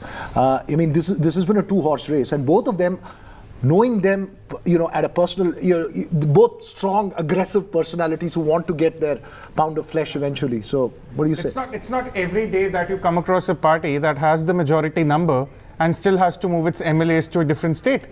There is certain degree of insecurity. There is certain degree of differences amongst the two leaders. But I think the Congress will iron those out. It's too big a state, too important an election for them to lose it to repeat a Madhya Pradesh for that matter. Okay. But does that also, Tushar, says a lot about how the politics under Prime Minister Narendra Modi from 2014 has changed? That opposition party, despite crossing the halfway mark, no matter what they have, this is exactly the allegation that the opposition keeps making, that the BJP uses every resource to try and make sure that they, no matter who wins the election, they form the government. Look, if your MLAs are jumping ship, the problem is not with the opposition party, it's with your ship. So today, if the MLAs... It's with the MLA, I would say. The MLAs are the problem. Why are the Congress MLAs willing to jump ship even now? At 117, 118, the Congress should be celebrating. But they are moving the MLAs elsewhere. Why? Tushar, because I can tell you the Congress has a list of BJP MLAs who are ready to jump ship. This is happening across Operation parties. Hasta versus Operation Lotus. Who has the edge? Who has the edge between DK Shivkumar and Siddaramaiah? And let's go through this. I mean, age at 110, 112. Veera, I would sort of, try to set a cat among the Congress pigeons. I will say if Congress is looking at 2024 national campaign, and if it's really determined to come back nationally, it should signal a Dalit as chief minister. That is what I think they should do. He could be the dark horse Muniappa is a left Dalit. Mallikarjun Kharge. Muniappa, a left Dalit who has won 6 terms as a Lok Sabha.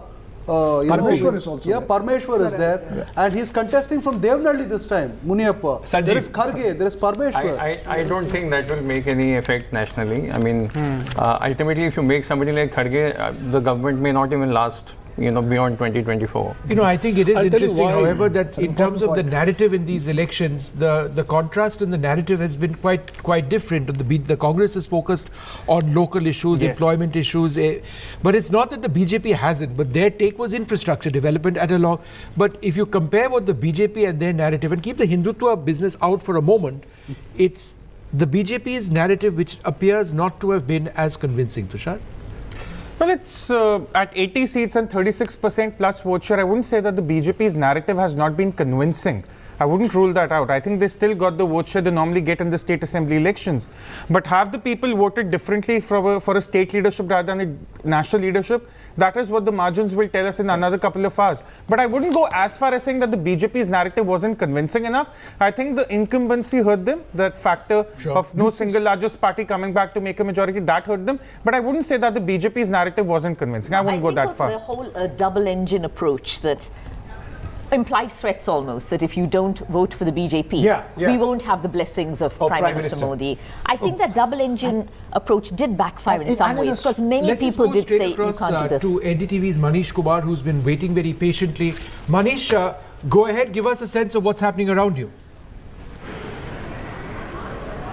Right now we are inside the BJP office and everybody is glued to the TV channels, especially the regional TV channels, where the numbers, the trends are coming much faster than what the national channels are showing. It's a fluctuating numbers, but of course the BJP leaders as well as the their workers are worried because there is a comfortable gap of almost 30 seats, which is fluctuating between 30 to 40 seats between Congress and BJP. So somewhere they are resigned to the fate that their hope of emerging as the biggest party or the largest party like last time has not come true. Also their hope of hung assembly is also not turning out to be the way they wanted, because Congress is somewhere 110 plus if you see the trend so far. Of course it's a fluctuating, varying across the different regional channels.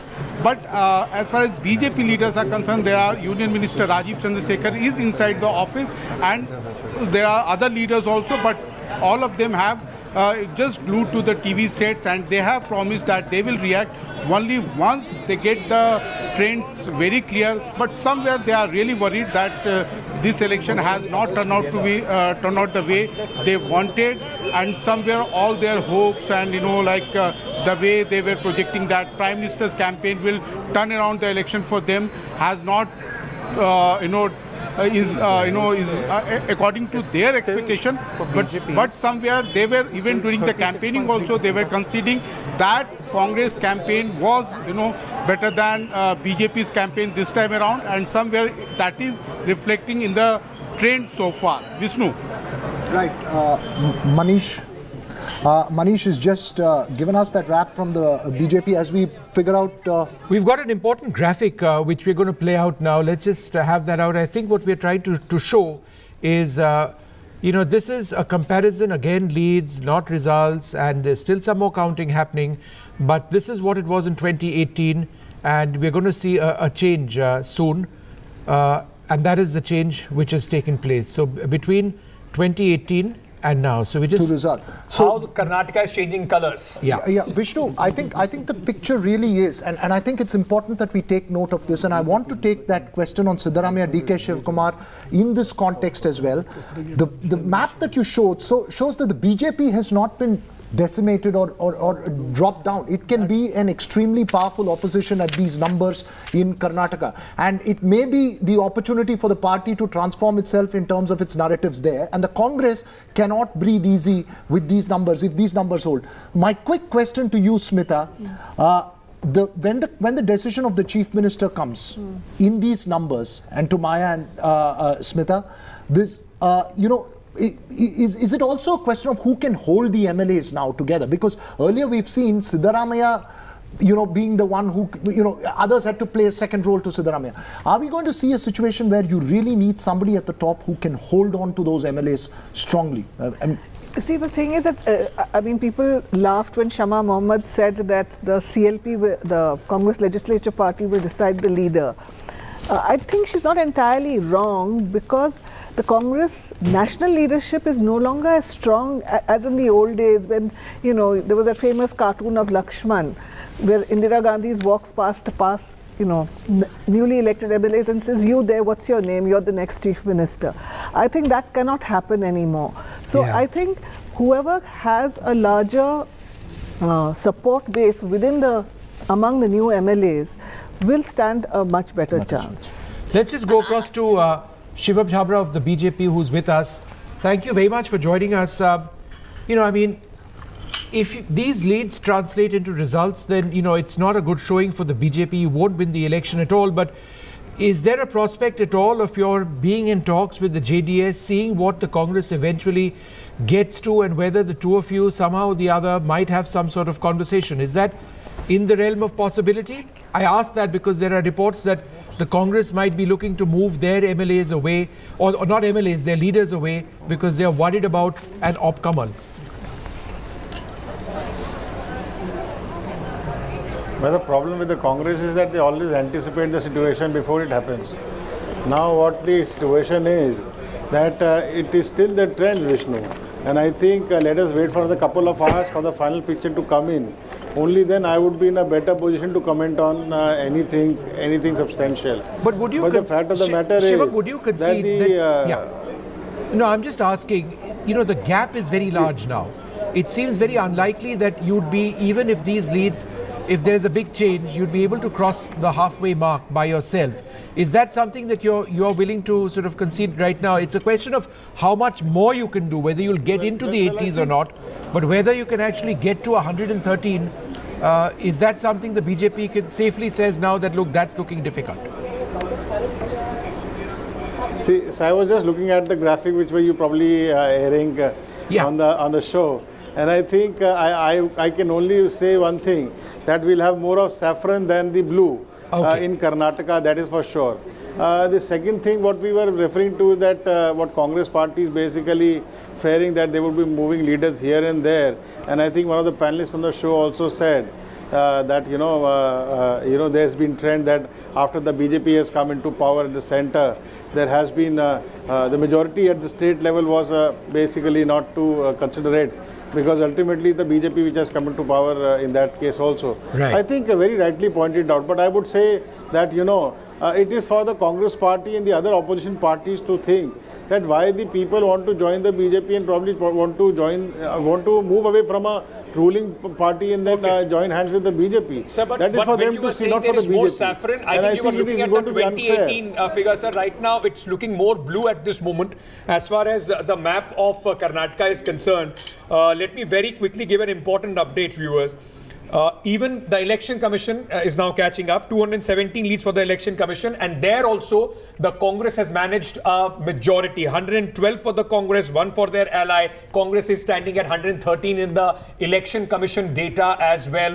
Just as a word of caution, if leaders are saying that they would like to believe only the Election Commission numbers. So even the Election Commission, out of 217 leads, is giving Congress a clear majority at this moment, though it is at 113 itself. Shama Mohammed, by when is the Congress party in a situation where you know, you will start talking about what to do from here. The CLP meeting, the oath-taking ceremony, who becomes the chief minister, all that will start happening.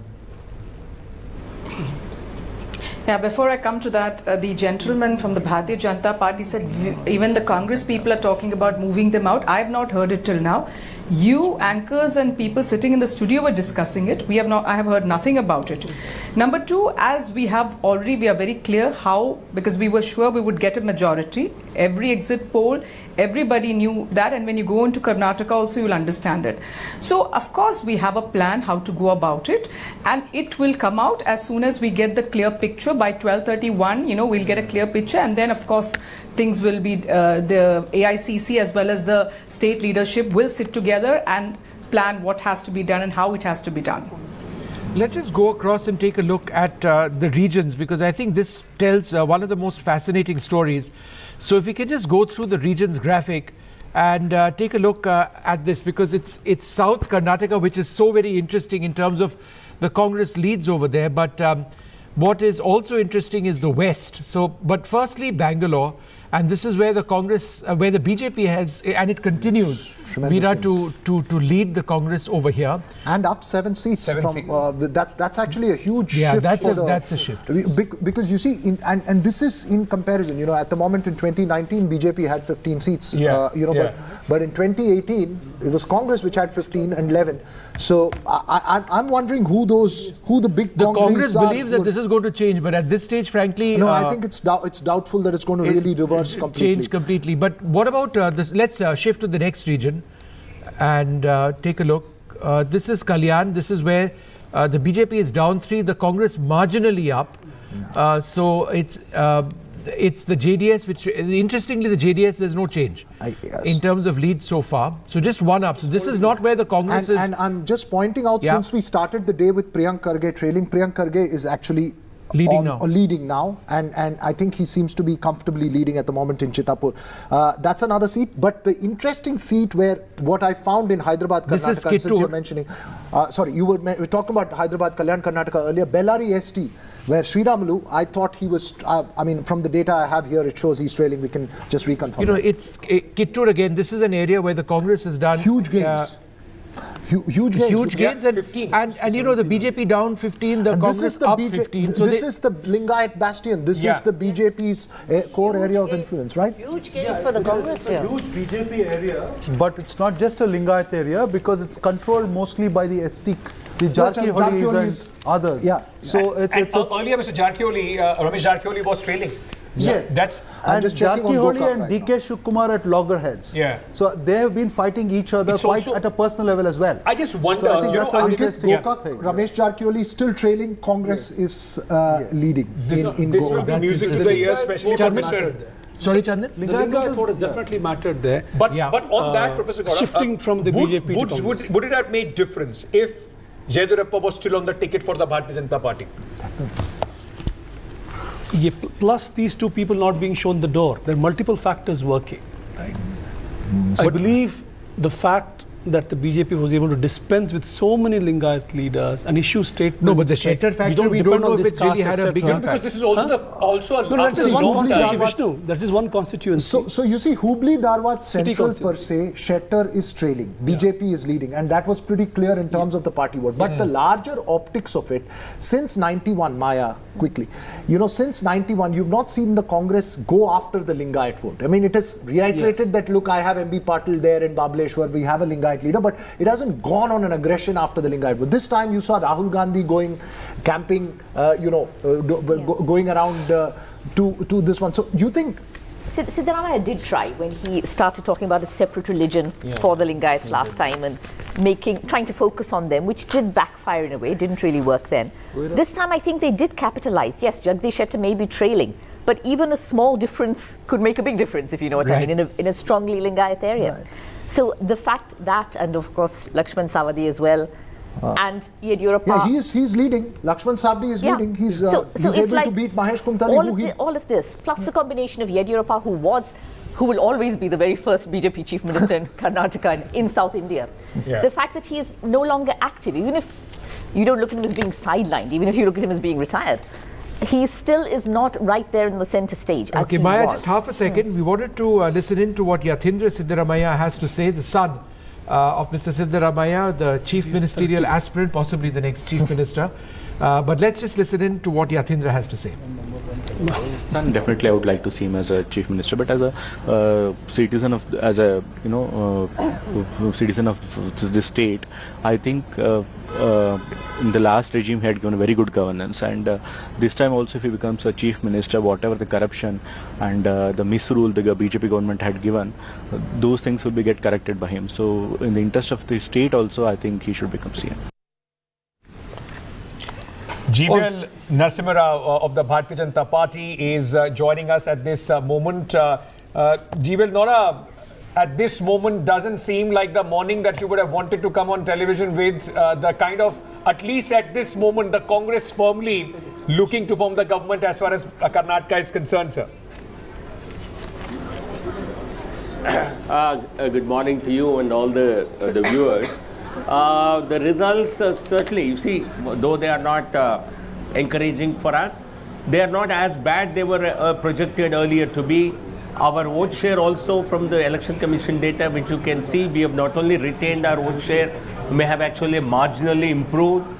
But you need to wait for a couple of hours to really know what the final numbers are going to be, because the numbers on your screen clearly show that the Congress has just touched the halfway mark. Whether it will stay there, whether it will slip back to 105 as we have seen before, and that will tell you the final story. Because the polls and the general mood of the media was there will be a runaway victory for the Congress party, and that has certainly not been the case in the election trend so far. You know, GVL, another factor which is interesting, and we are trying to get our own data on this, but what I am told is that 33 seats have a very low margin at this stage, and that 59 seats presently might just have a margin of approximately 1,000 or less than 1,000.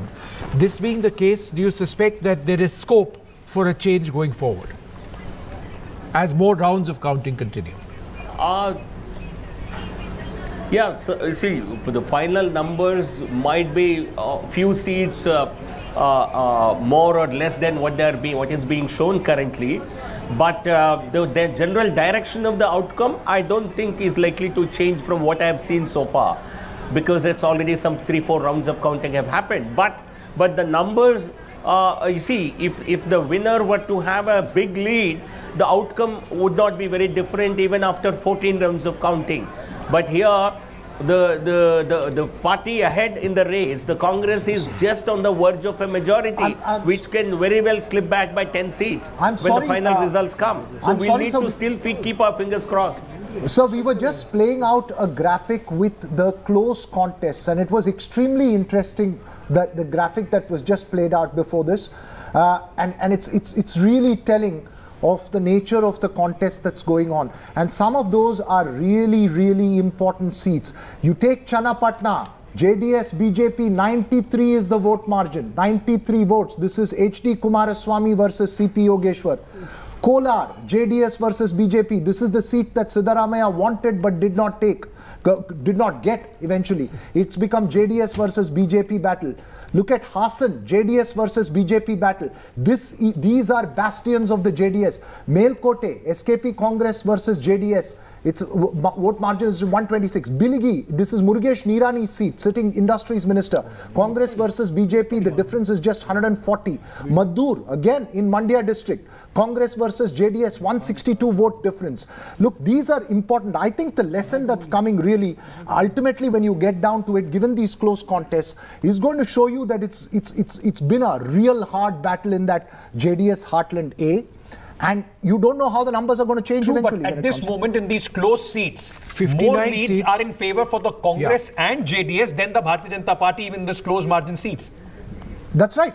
But the margins are so close, you don't know who is going to be in favor of at the end of the day. We're talking about what is there at this moment. Yeah. So it's 59 seats with a margin of less than 1,000 votes. 59, that's a very large number of seats with a margin of less than 1,000 votes. Sanjeev, if you look at seats with very narrow difference, 59 seats with a margin of less than 1,000, how important is this when we look at the overall outcome or potential outcome of this? See, you have to look in totality. Votes are being counted, EVMs are coming out, and then the more votes will be counted. So, if you look overall, then of course, most likely these trends will hold, the trends that you're seeing.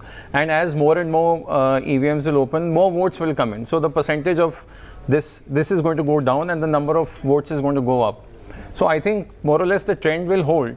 And this happens in every election because counting is still on. But Sanjeev, when you have seats which have 60 votes or 76 votes, it's very difficult to measure. And JDS, Satgowda Patil from the JDS is also joining us. Sir, Channapatna, CP Yogeshwar versus HD Kumaraswamy. At the moment, it's seeming like only a 93 vote difference between the two.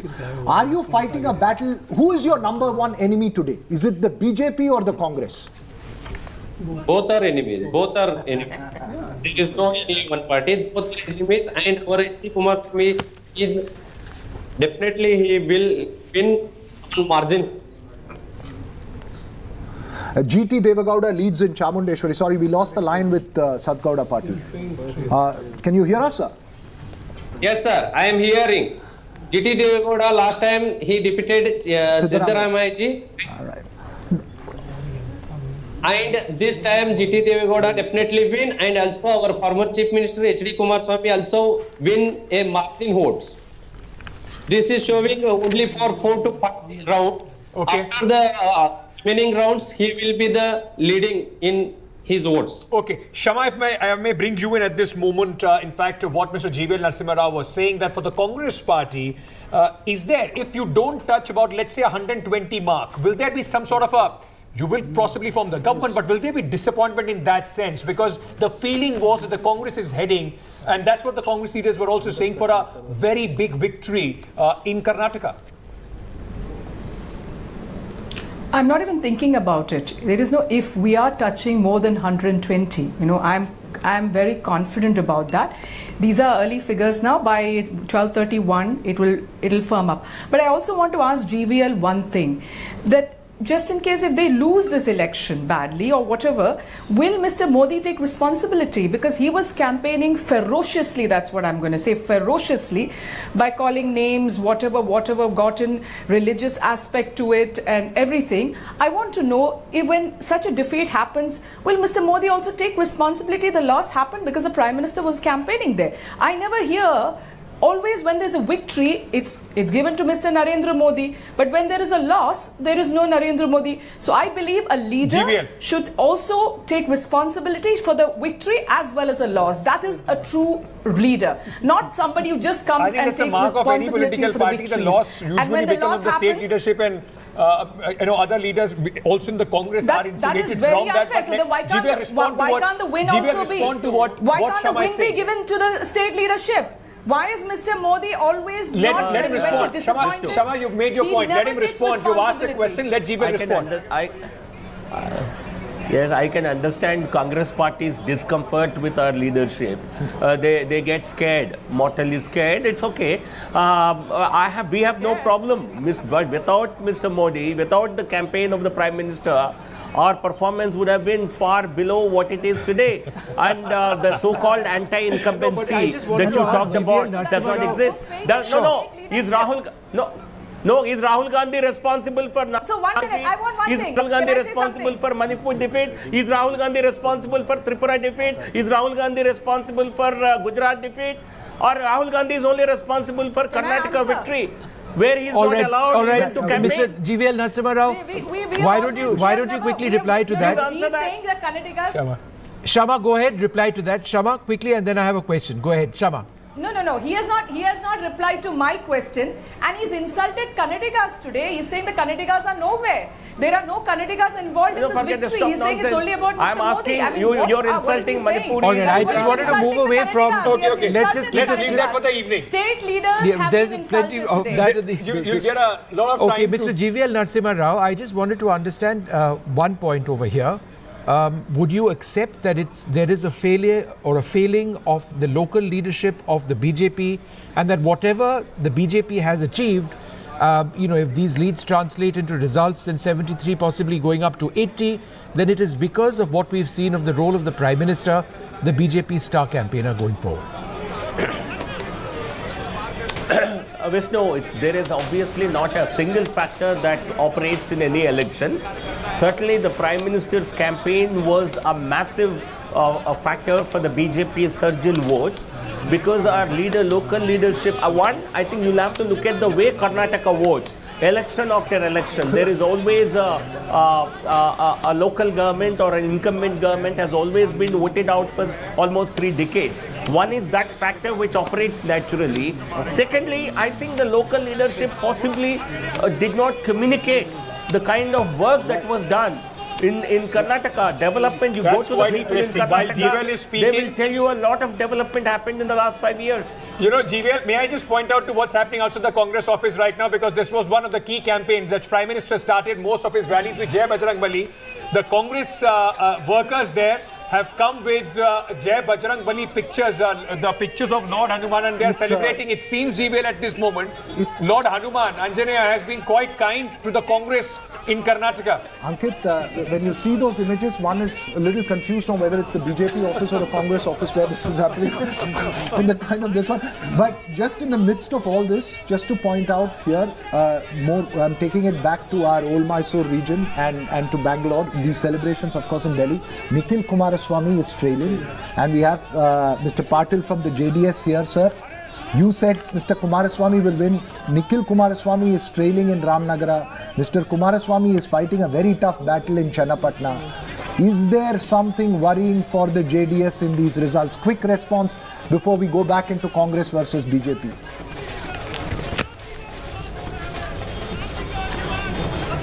Mr. Patil?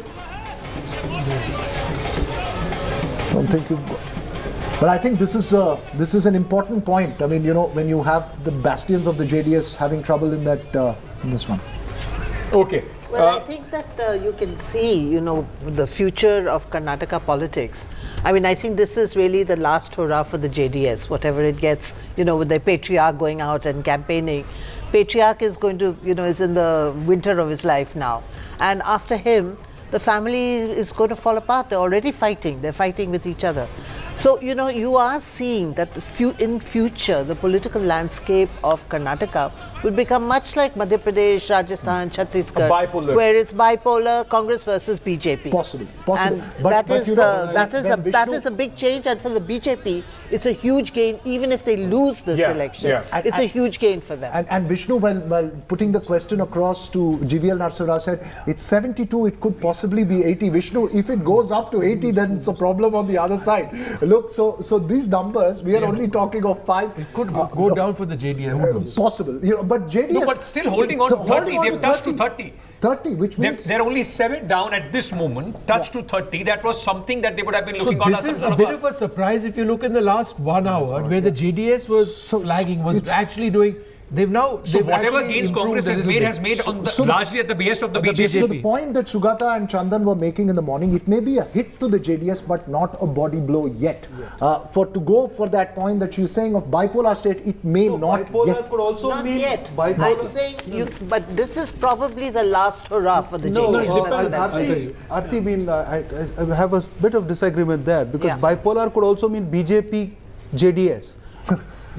Right? Because the transition of leadership in the JDS happened way back in 2006. And Mr. Kumaraswamy is firmly in control. And we have seen whenever the family fights, they also have the mechanism to reconcile and come together like they did in Hasta this time. So, I mean, if they're retaining their vote share, and if the Congress doesn't come to power, or something happens in between now and 2 hours from now, then there is a greater danger of the Congress splintering, because the factional fight is very, very real between Siddaramaiah and DK Shivkumar. Smita, would you like to come in? Yeah, go ahead. I wanted to make actually a comment on the BJP. In the years when Advani and Vajpayee were the leaders, the chief ministers of the BJP ruled states were strong people. And they allowed that. But ever since Mr. Modi came to power, you had this, people just picked out of the ranks and made chief minister. Now in Karnataka, where Yediyurappa was such a strong leader, the fact that they sidelined him, I wonder how much that has really harmed the BJP. And does that mean that Modi no longer has that kind of clout? So it's primarily the problem was one step forward, two steps back, right? Ultimately, you asked Yediyurappa to step down, but you didn't have a plan after, which was categorical. I have a completely different argument about that. See, this is a transitional election, which I have maintained right from the beginning. See, BJP is going to make big gains if they, even though they may not win this election, they have spread themselves across. And they are trying to capture new areas, which is very, very interesting. I find this very, very interesting. Usually, if in any election the Congress is losing, then of course it's a decimation of the Congress party. But even if the election BJP is losing, the analysis seems to be how the BJP has gained and how things have changed and how BJP is taking it forward.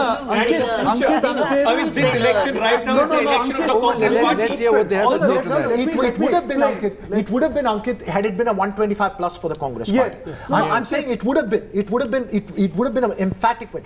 But at 117 and 71 BJP, you're still fighting you're not been droughted out. It doesn't matter. Last time, after the incumbency, being in power for 5 years, Congress was still at 80. A similar argument could have been made for the Congress party at that point of time as well. You're right. But Ankit, look at the numbers they got in 2013, the Congress party. They got 122. You're still lower than that. And 2018, look at the vote shares.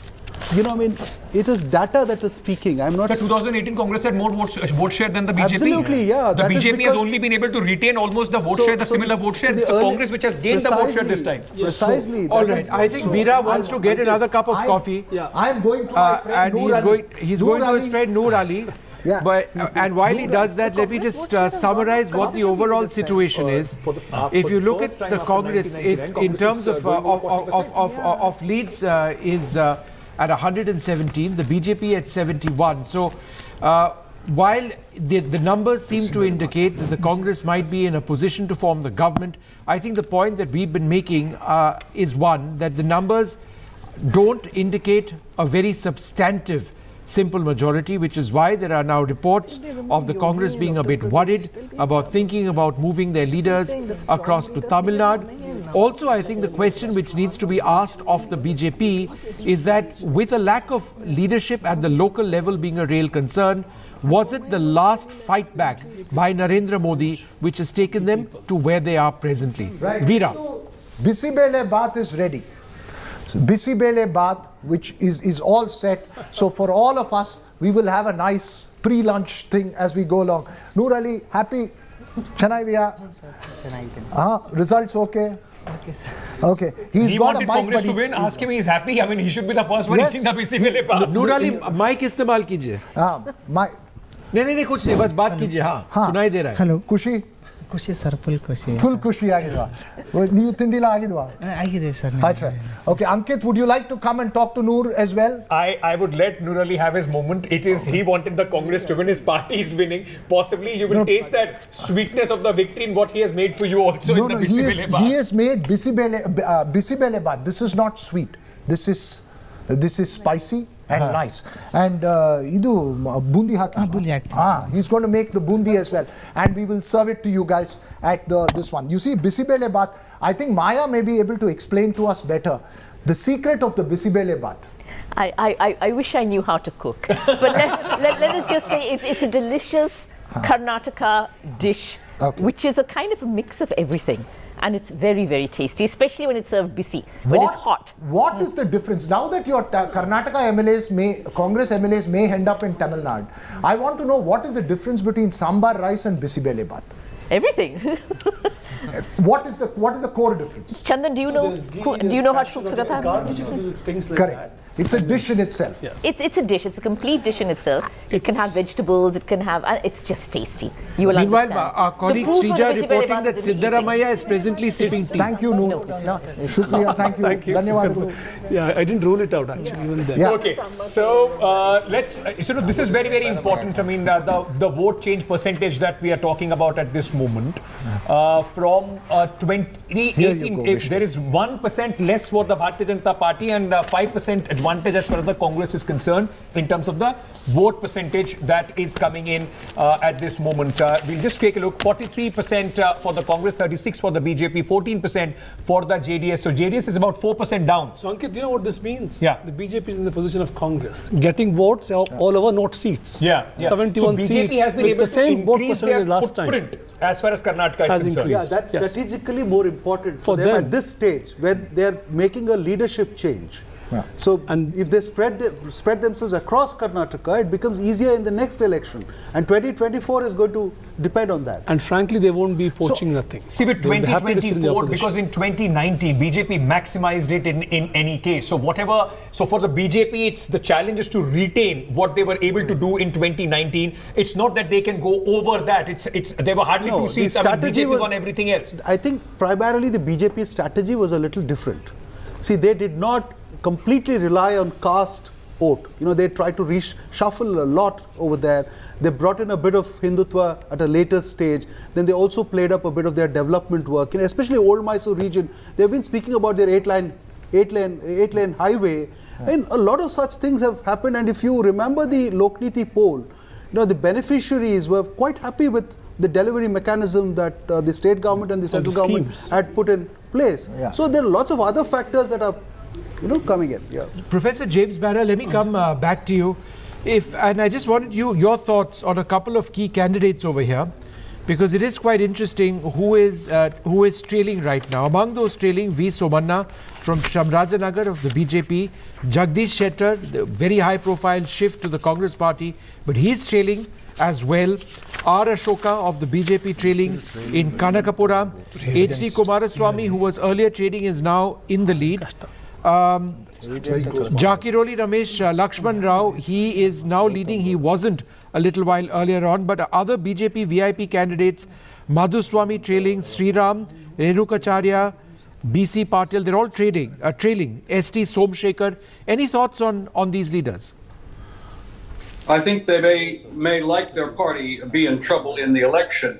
I should just say on Mr. Kumaraswamy that the Prime Minister gave special attention to a campaign speech in Channapatna, and that may have swung some opinion against Mr. Kumaraswamy. But the BJP leaders you're referring to are, I think, suffering the fate of their party, which, frankly, it has lost this election. It has lost a lot of ground, especially in Kittur, Karnataka, or Bombay, Karnataka. It has lost ground partly because of quite poor government performance on many fronts, of which there is plenty of evidence. But also, I think the BJP has lost ground because the central leadership, national leadership of the BJP, made some mistakes, as they have done in some other state elections. They imposed a great many new faces because they wanted people in Karnataka in the party to be beholden to them so they could control the situation. They did this especially in the Lingayat areas where the risk was greatest, and the big losses of the BJP in Bombay, Karnataka indicate that was a mistake. And then by imposing the Hindutva drive, which was not just a bit of Hindutva, it was a consistent campaign over several years.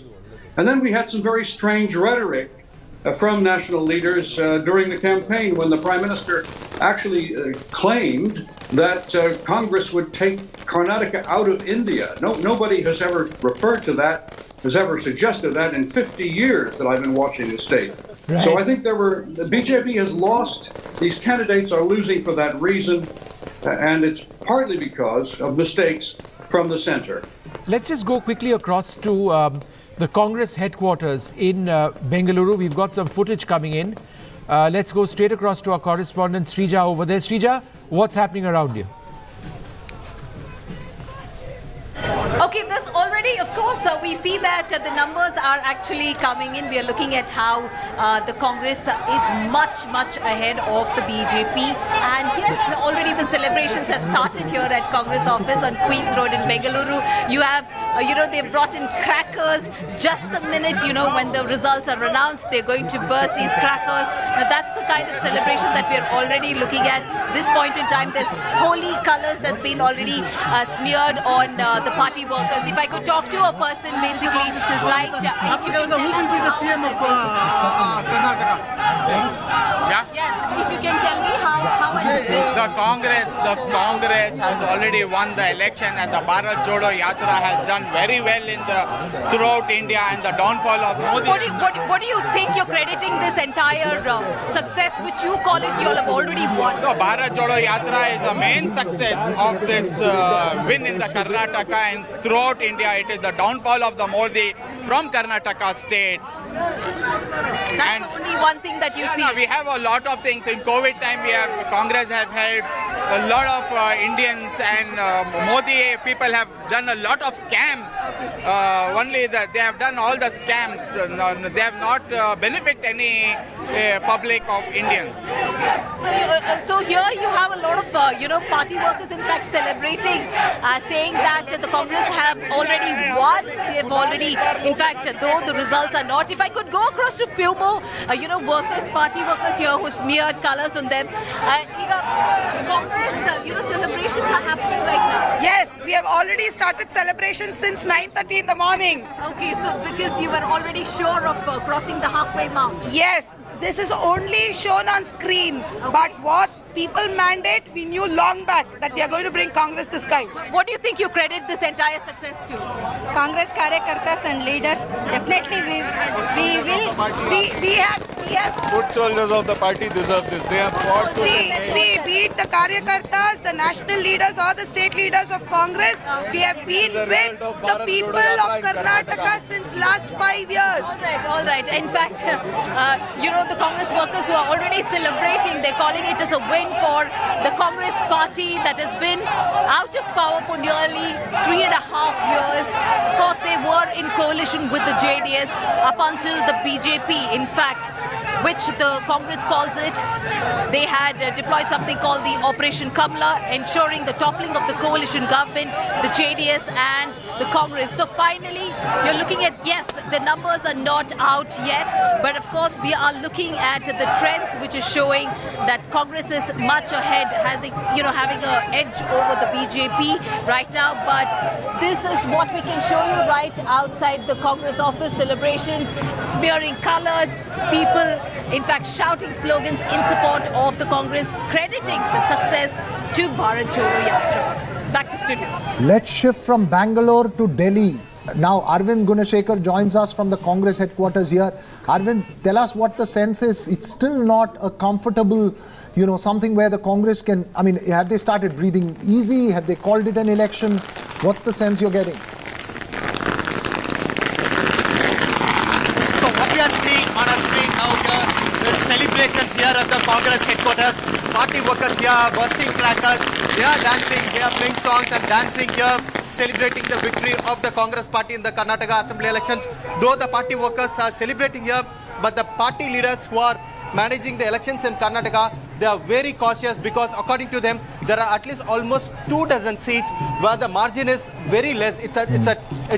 According to them, it will be a tight election. That's why the party leaders are extremely cautious in calling this election. So what we are being told is that Congress General Secretary Organization K.C. Venugopal, along with Randeep Surjewala, who is the in charge of Congress party in Karnataka, along with other senior Congress leaders, are currently in Bangalore. They are camping in Bangalore. They are in touch with the Congress candidates, the probable or the potential winning candidates of the Congress party. They want the Congress booth workers or the counting agents to be given that kind of encouragement so that they don't leave the counting booths, because according to them, this particular election will go till late in the evening. It will be a photo finish according to them, and that's why they are extremely cautious. And what we are also being told is that arrangements have also been put in place to take all the winning Congress MLAs to Bangalore. And what we are also being told is that Congress leadership has already spoken to its ally in Tamil Nadu, the DMK.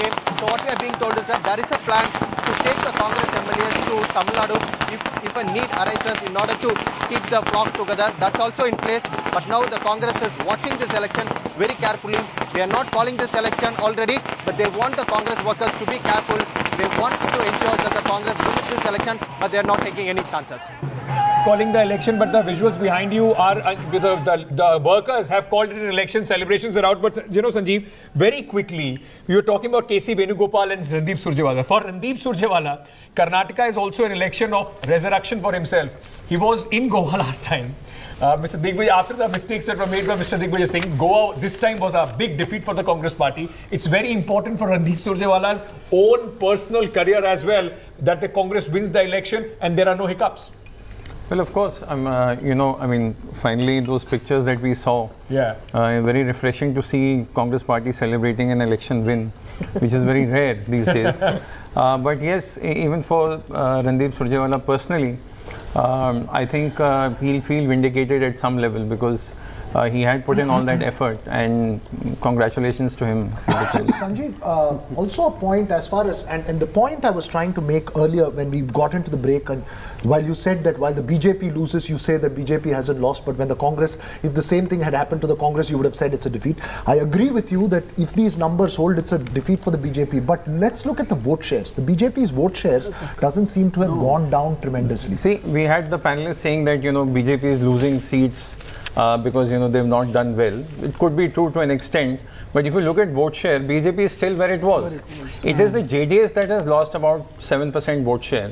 They've come down from about 18-20 to 13%, and that similar amount of vote share is adding to the Congress. True. That's the graphic. So therefore the BJP is not losing any ground, but it's the Congress that is doing better. Look at the vote shares. 43% How does one read it for 2024 then?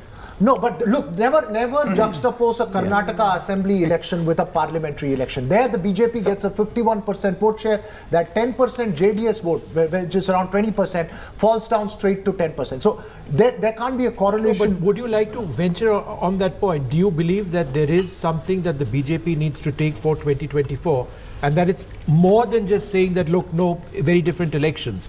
The BJP went into this campaign with all guns blazing. They had the Prime Minister raise core issues for the BJP. They went into this with infrastructure as a key issue. They got their social coalition working as well, and now they are headed to perhaps not a victory. So what is the learning lesson for the BJP? I think one thing that would be easier for the BJP in 2024, it would be a national election. This time locally they were on the back foot, they were on the defense. But in 2024 they will have the national agenda. Is that what you're... The aspects would be national, the concerns would be national. But this would be a year of activity for the BJP in Karnataka as the opposition party. The biggest takeaway for them today would be that one, they cannot fight all the state elections on national issues, and that their vote share has remained there. That would give them some sort of happiness, but that's not enough. Also, Congress, for the BJP, then national election, also Modi is on the ticket. He's actually on ticket where people are voting for him. And then that gets juxtaposed with who is contesting against Narendra Modi. If it again is narrative between Modi and Rahul Gandhi, it's clear advantage that we have seen in 2019 for the BJP and Prime That Minister. is what we had in 2018. That's exactly what I was saying. 36% vote last time, 36% this time. Obviously, we'll get further updated statistics. It's the 13% that is worrying. Right? 13 for the JDS, not for me. I mean, 13% for the JDS. You see the 13% down 5%, up for the Congress 5%, which is what I'm telling you, Vishnu. In this election, I think the story was, while everybody focused on a Congress versus BJP battle, I think there was a deeper Congress versus JDS, and a JDS resulting in a a three-way battle that's costing this. Let's look at those close seats as well. That will give us we have a graphic on the seats with very close margins. Earlier this was we'll just there you have that up. Close contest that we have. Chikkanayakkanahalli, Congress versus JDS, again 45. Kolar, as I pointed out, the seat that Siddaramaiah wanted. Now you see Puttur again in Dakshin Kannada. It's Congress versus an independent BJP rebel who's contesting there. It's rebellion where it's hit down to that. Look, Bhatkal, for instance, again Bhatkal where the the Congress versus. Yeah, again, it's an important seat there, all in coastal Karnataka that's coming down there. Sure. So this sort of shows to you that earlier when we saw the graphic of close margins, you saw primarily the JDS bastions. Now what you're seeing is the close margins are spread out across the board, whether it's in the BJP bastion or in the Congress bastion. Let's just go straight across to NDTV's Dhanushri Pandey, who joins us now from outside the BJP or at the BJP headquarters in Delhi. So are there any reactions, Dhanushri, at this stage coming in? Well, Vishnu, I'm right now at the BJP headquarters, but all of us, by the looks of it, going to look like we are going to be outside the BJP headquarters, because even the spokesperson have started to leave. And I was just speaking to one of the spokesperson. He said even we have asked the caterers to now leave, because there are not going to be any celebrations, and it's rarest of a rare scene. At least in the recent history, we have not seen that the BJP headquarters is this silent and this quiet. And now the spokesperson have also started to leave. Looks like they have conceded to their defeat in the Karnataka elections, and some 2 or 3 spokespersons are here, and they are actually talking to the media personnel as to what went wrong on the ground. But as far as the BJP headquarters is concerned, no big leader is expected here, as it has always been a ritual that if BJP wins the election, Prime Minister Narendra Modi himself comes to the headquarters. He meets all the karyakartas, the workers, and there's a huge celebration. But this time around, looks like there is not going to be any celebrations. The caterers have already been asked to leave. In fact, the spokesperson have already started to leave. So a rare scene at the BJP headquarters, but Dhanushri is giving us that update from the BJP headquarters. We have been since morning talking about the comfort factor for the Congress party. What would that number be? At this moment, Congress is at 122 leads. That's the comfort factor that the Congress would be looking at. These numbers would be very pleasing, and BJP has fallen less than 70 at this moment. 69 for the BJP, 26 for the JDS, and 7 others who are leading in the various 224 leads which have come out. So this number would be the number that the Congress party, Maya, would feel very, very comfortable with. Basically, this is what they would want this to be end. cancelled for tonight's flight from Bengaluru to Chennai. The tickets can be cancelled. They look very comfortable indeed, and I noticed that on the table as well, we've moved from chow chow bath to a single dish, bisi bele bath. No, Maya, we can bring you more. I mean, that's okay. That's okay. You got my hint. So this number for the Congress, I think they would be comfortable. 120 plus. Yes. 120 plus was the number that they were looking may at. not be heading to your home state, where I feel that they could that's stay all right. where they that's are. That's all right. Bangalore is home as well. So, yes. I'm glad that they're going to be there. But 120 plus. And now Ankit, now. Yeah. Look, that's Siddaramaiah talking there. Let's listen. Okay, let's listen into what Siddaramaiah says.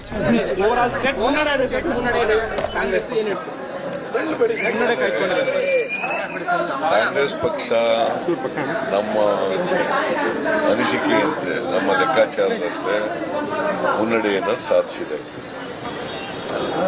ನಾವು ಬಿಜೆಪಿಗೆ 65-70 ಬರ್ಬೋದು ಅಂತ ಲೆಕ್ಕ ಹಾಕೊಂಡಿದ್ದು, ಆ ಥರನೇ trend ಇದೆ. ಈಗ ನಾವು 120ಕ್ಕಿಂತ ಜಾಸ್ತಿ ಬರ್ತೀವಿ ಅಂತ ಹೇಳಿದ್ದು, ಅದೇ ಥರ ಟ್ರೆಂಡ್ ಇದೆ. JDS 25-26 ಬರ್ಬೋದು ಅಂತಿದ್ದು, ಅದೇ ಥರ ಹೆಚ್ಚು ಕಡಿಮೆ ಟ್ರೆಂಡ್ ಇದೆ.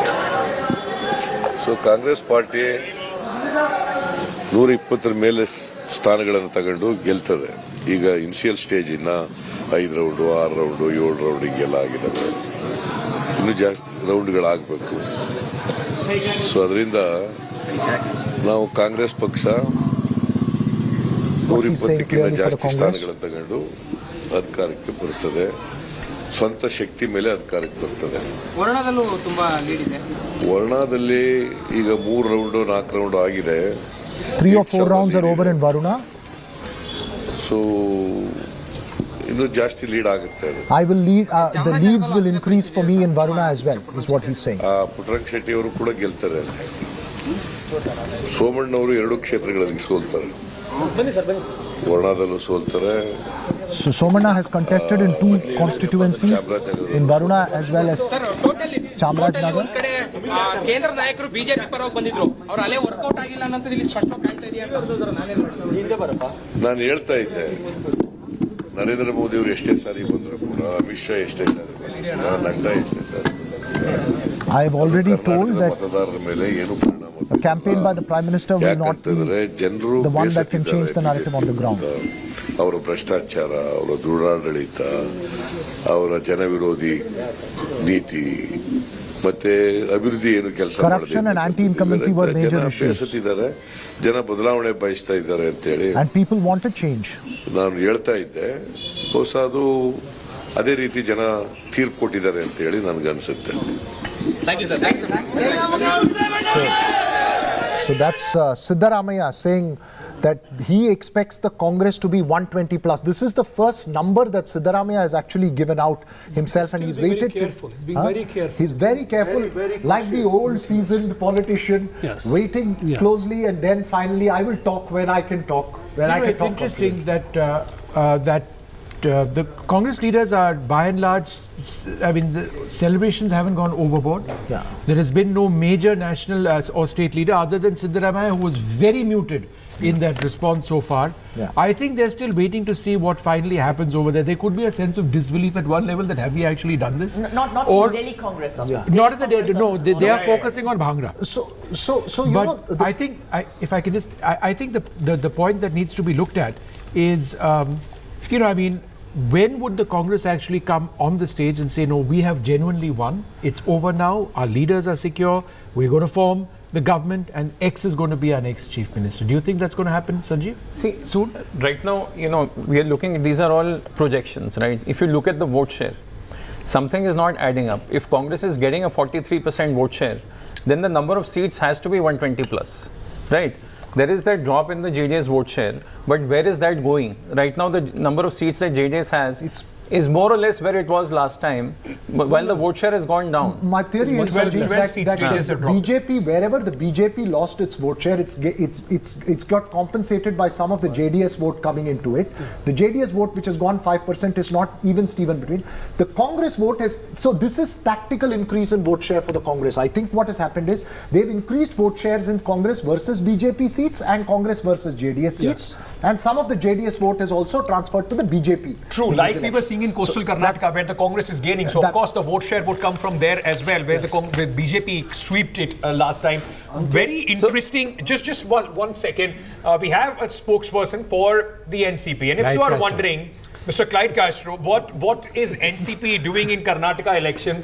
Well, the NCP has one lead. Clyde? One lead. You're hoping that will convert into a victory for you as well. Recently, the NCP lost their national party status. In that sense, you're looking at every lead very, very closely. Yeah, we're looking at it very closely. There are two places. In Nipani, we are leading. Mr. Uttam Patil is leading with a little sizable margin. Not a big margin, but it's good enough to probably cross the line. And then another place called Rene Bendur, we are trailing there, but we could do well there too. So I think it's a positive sign. More importantly, if you look at the larger picture, this is the sign of the times to come. I mean, Congress is doing well. I mean, there can be talks that they said they would get much higher numbers. But the fact of the matter is, you see the BJP column. I mean, such stalwarts campaigning in Karnataka, and see the result comparatively is less. I think we should thank the people of Karnataka for this change that they're looking for, and I think they've done a very good job. Like, I think Maya would understand what I'm saying is that, Karnataka winning has this said, election, will it have an impact on your coalition in Maharashtra going forward? Will it have an impact on the coalition in Maharashtra, the MVA in Maharashtra? And what are the lessons that the MVA has learned from the campaign in Karnataka, which can be replicated in Maharashtra?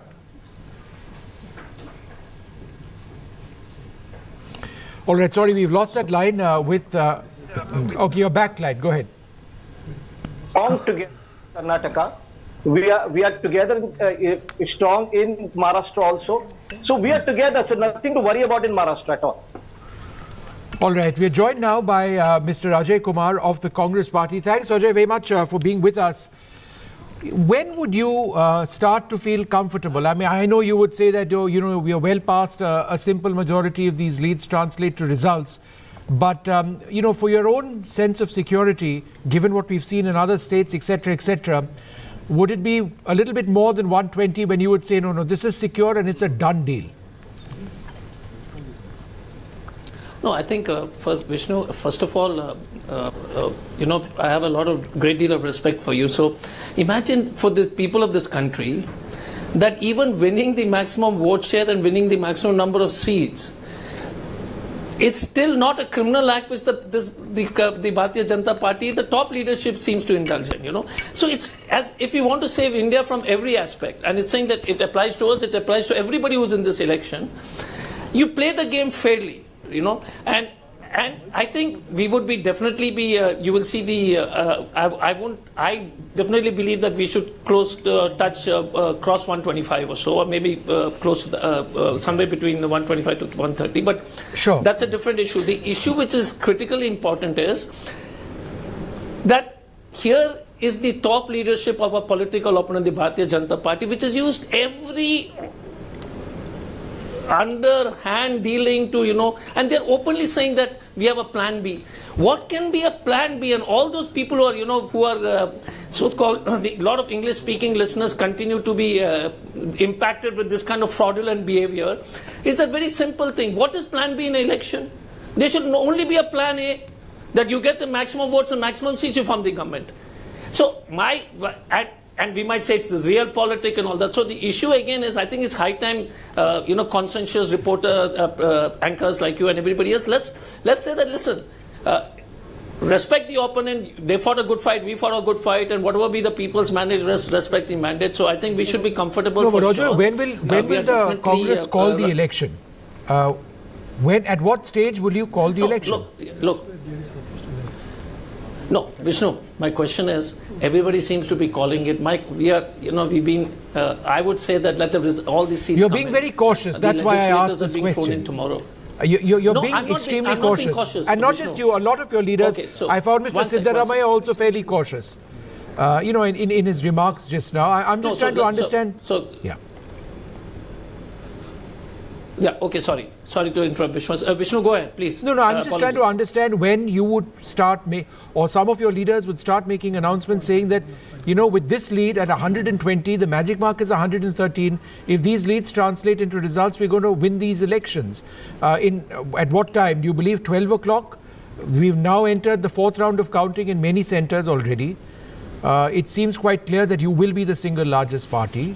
By all indications, you are above that majority mark. I'm just trying to understand when you will be confident enough to call the elections. Okay, so Vishnu, if I can say one thing out of syllabus, and I've been, you know, wanting to say it, if I have your permission. You see, we've been saying that it's important for this country to have a level playing field, whether it's electoral bonds, whether it's the media communication. And I'll tell you something. I was in the coast, Karnataka, did a show with you from there. The issue of Manipur, you know, it's not being covered. The issue of the RSS chief of the DRDO lab, Mr. Karukar, is not being covered. If the people of this country see the actual face of the Bharatiya Janata Party, this is a DRDO lab settling secrets for because of a honey trap to Pakistan. Imagine if it was from some other community. What would have been the story? It would have been running 24/7. The Manipur issue is crazy. It's Adivasi versus non-Adivasi. The country is under. And if the people of Karnataka were adequately informed of this, we would have crossed 200. So it's an issue which I have a lot of respect for all anchors. I have no issues with it. There are different challenges across. I'm not saying it's only the TV media coverage which is the only challenge. The other challenges are definitely there. So I want to put it up front, you know, as all good thinking Indians for the welfare of country. We do bad, hangers, throws out. But the bad doers continue to do bad and continue to manipulate the system is which we are against.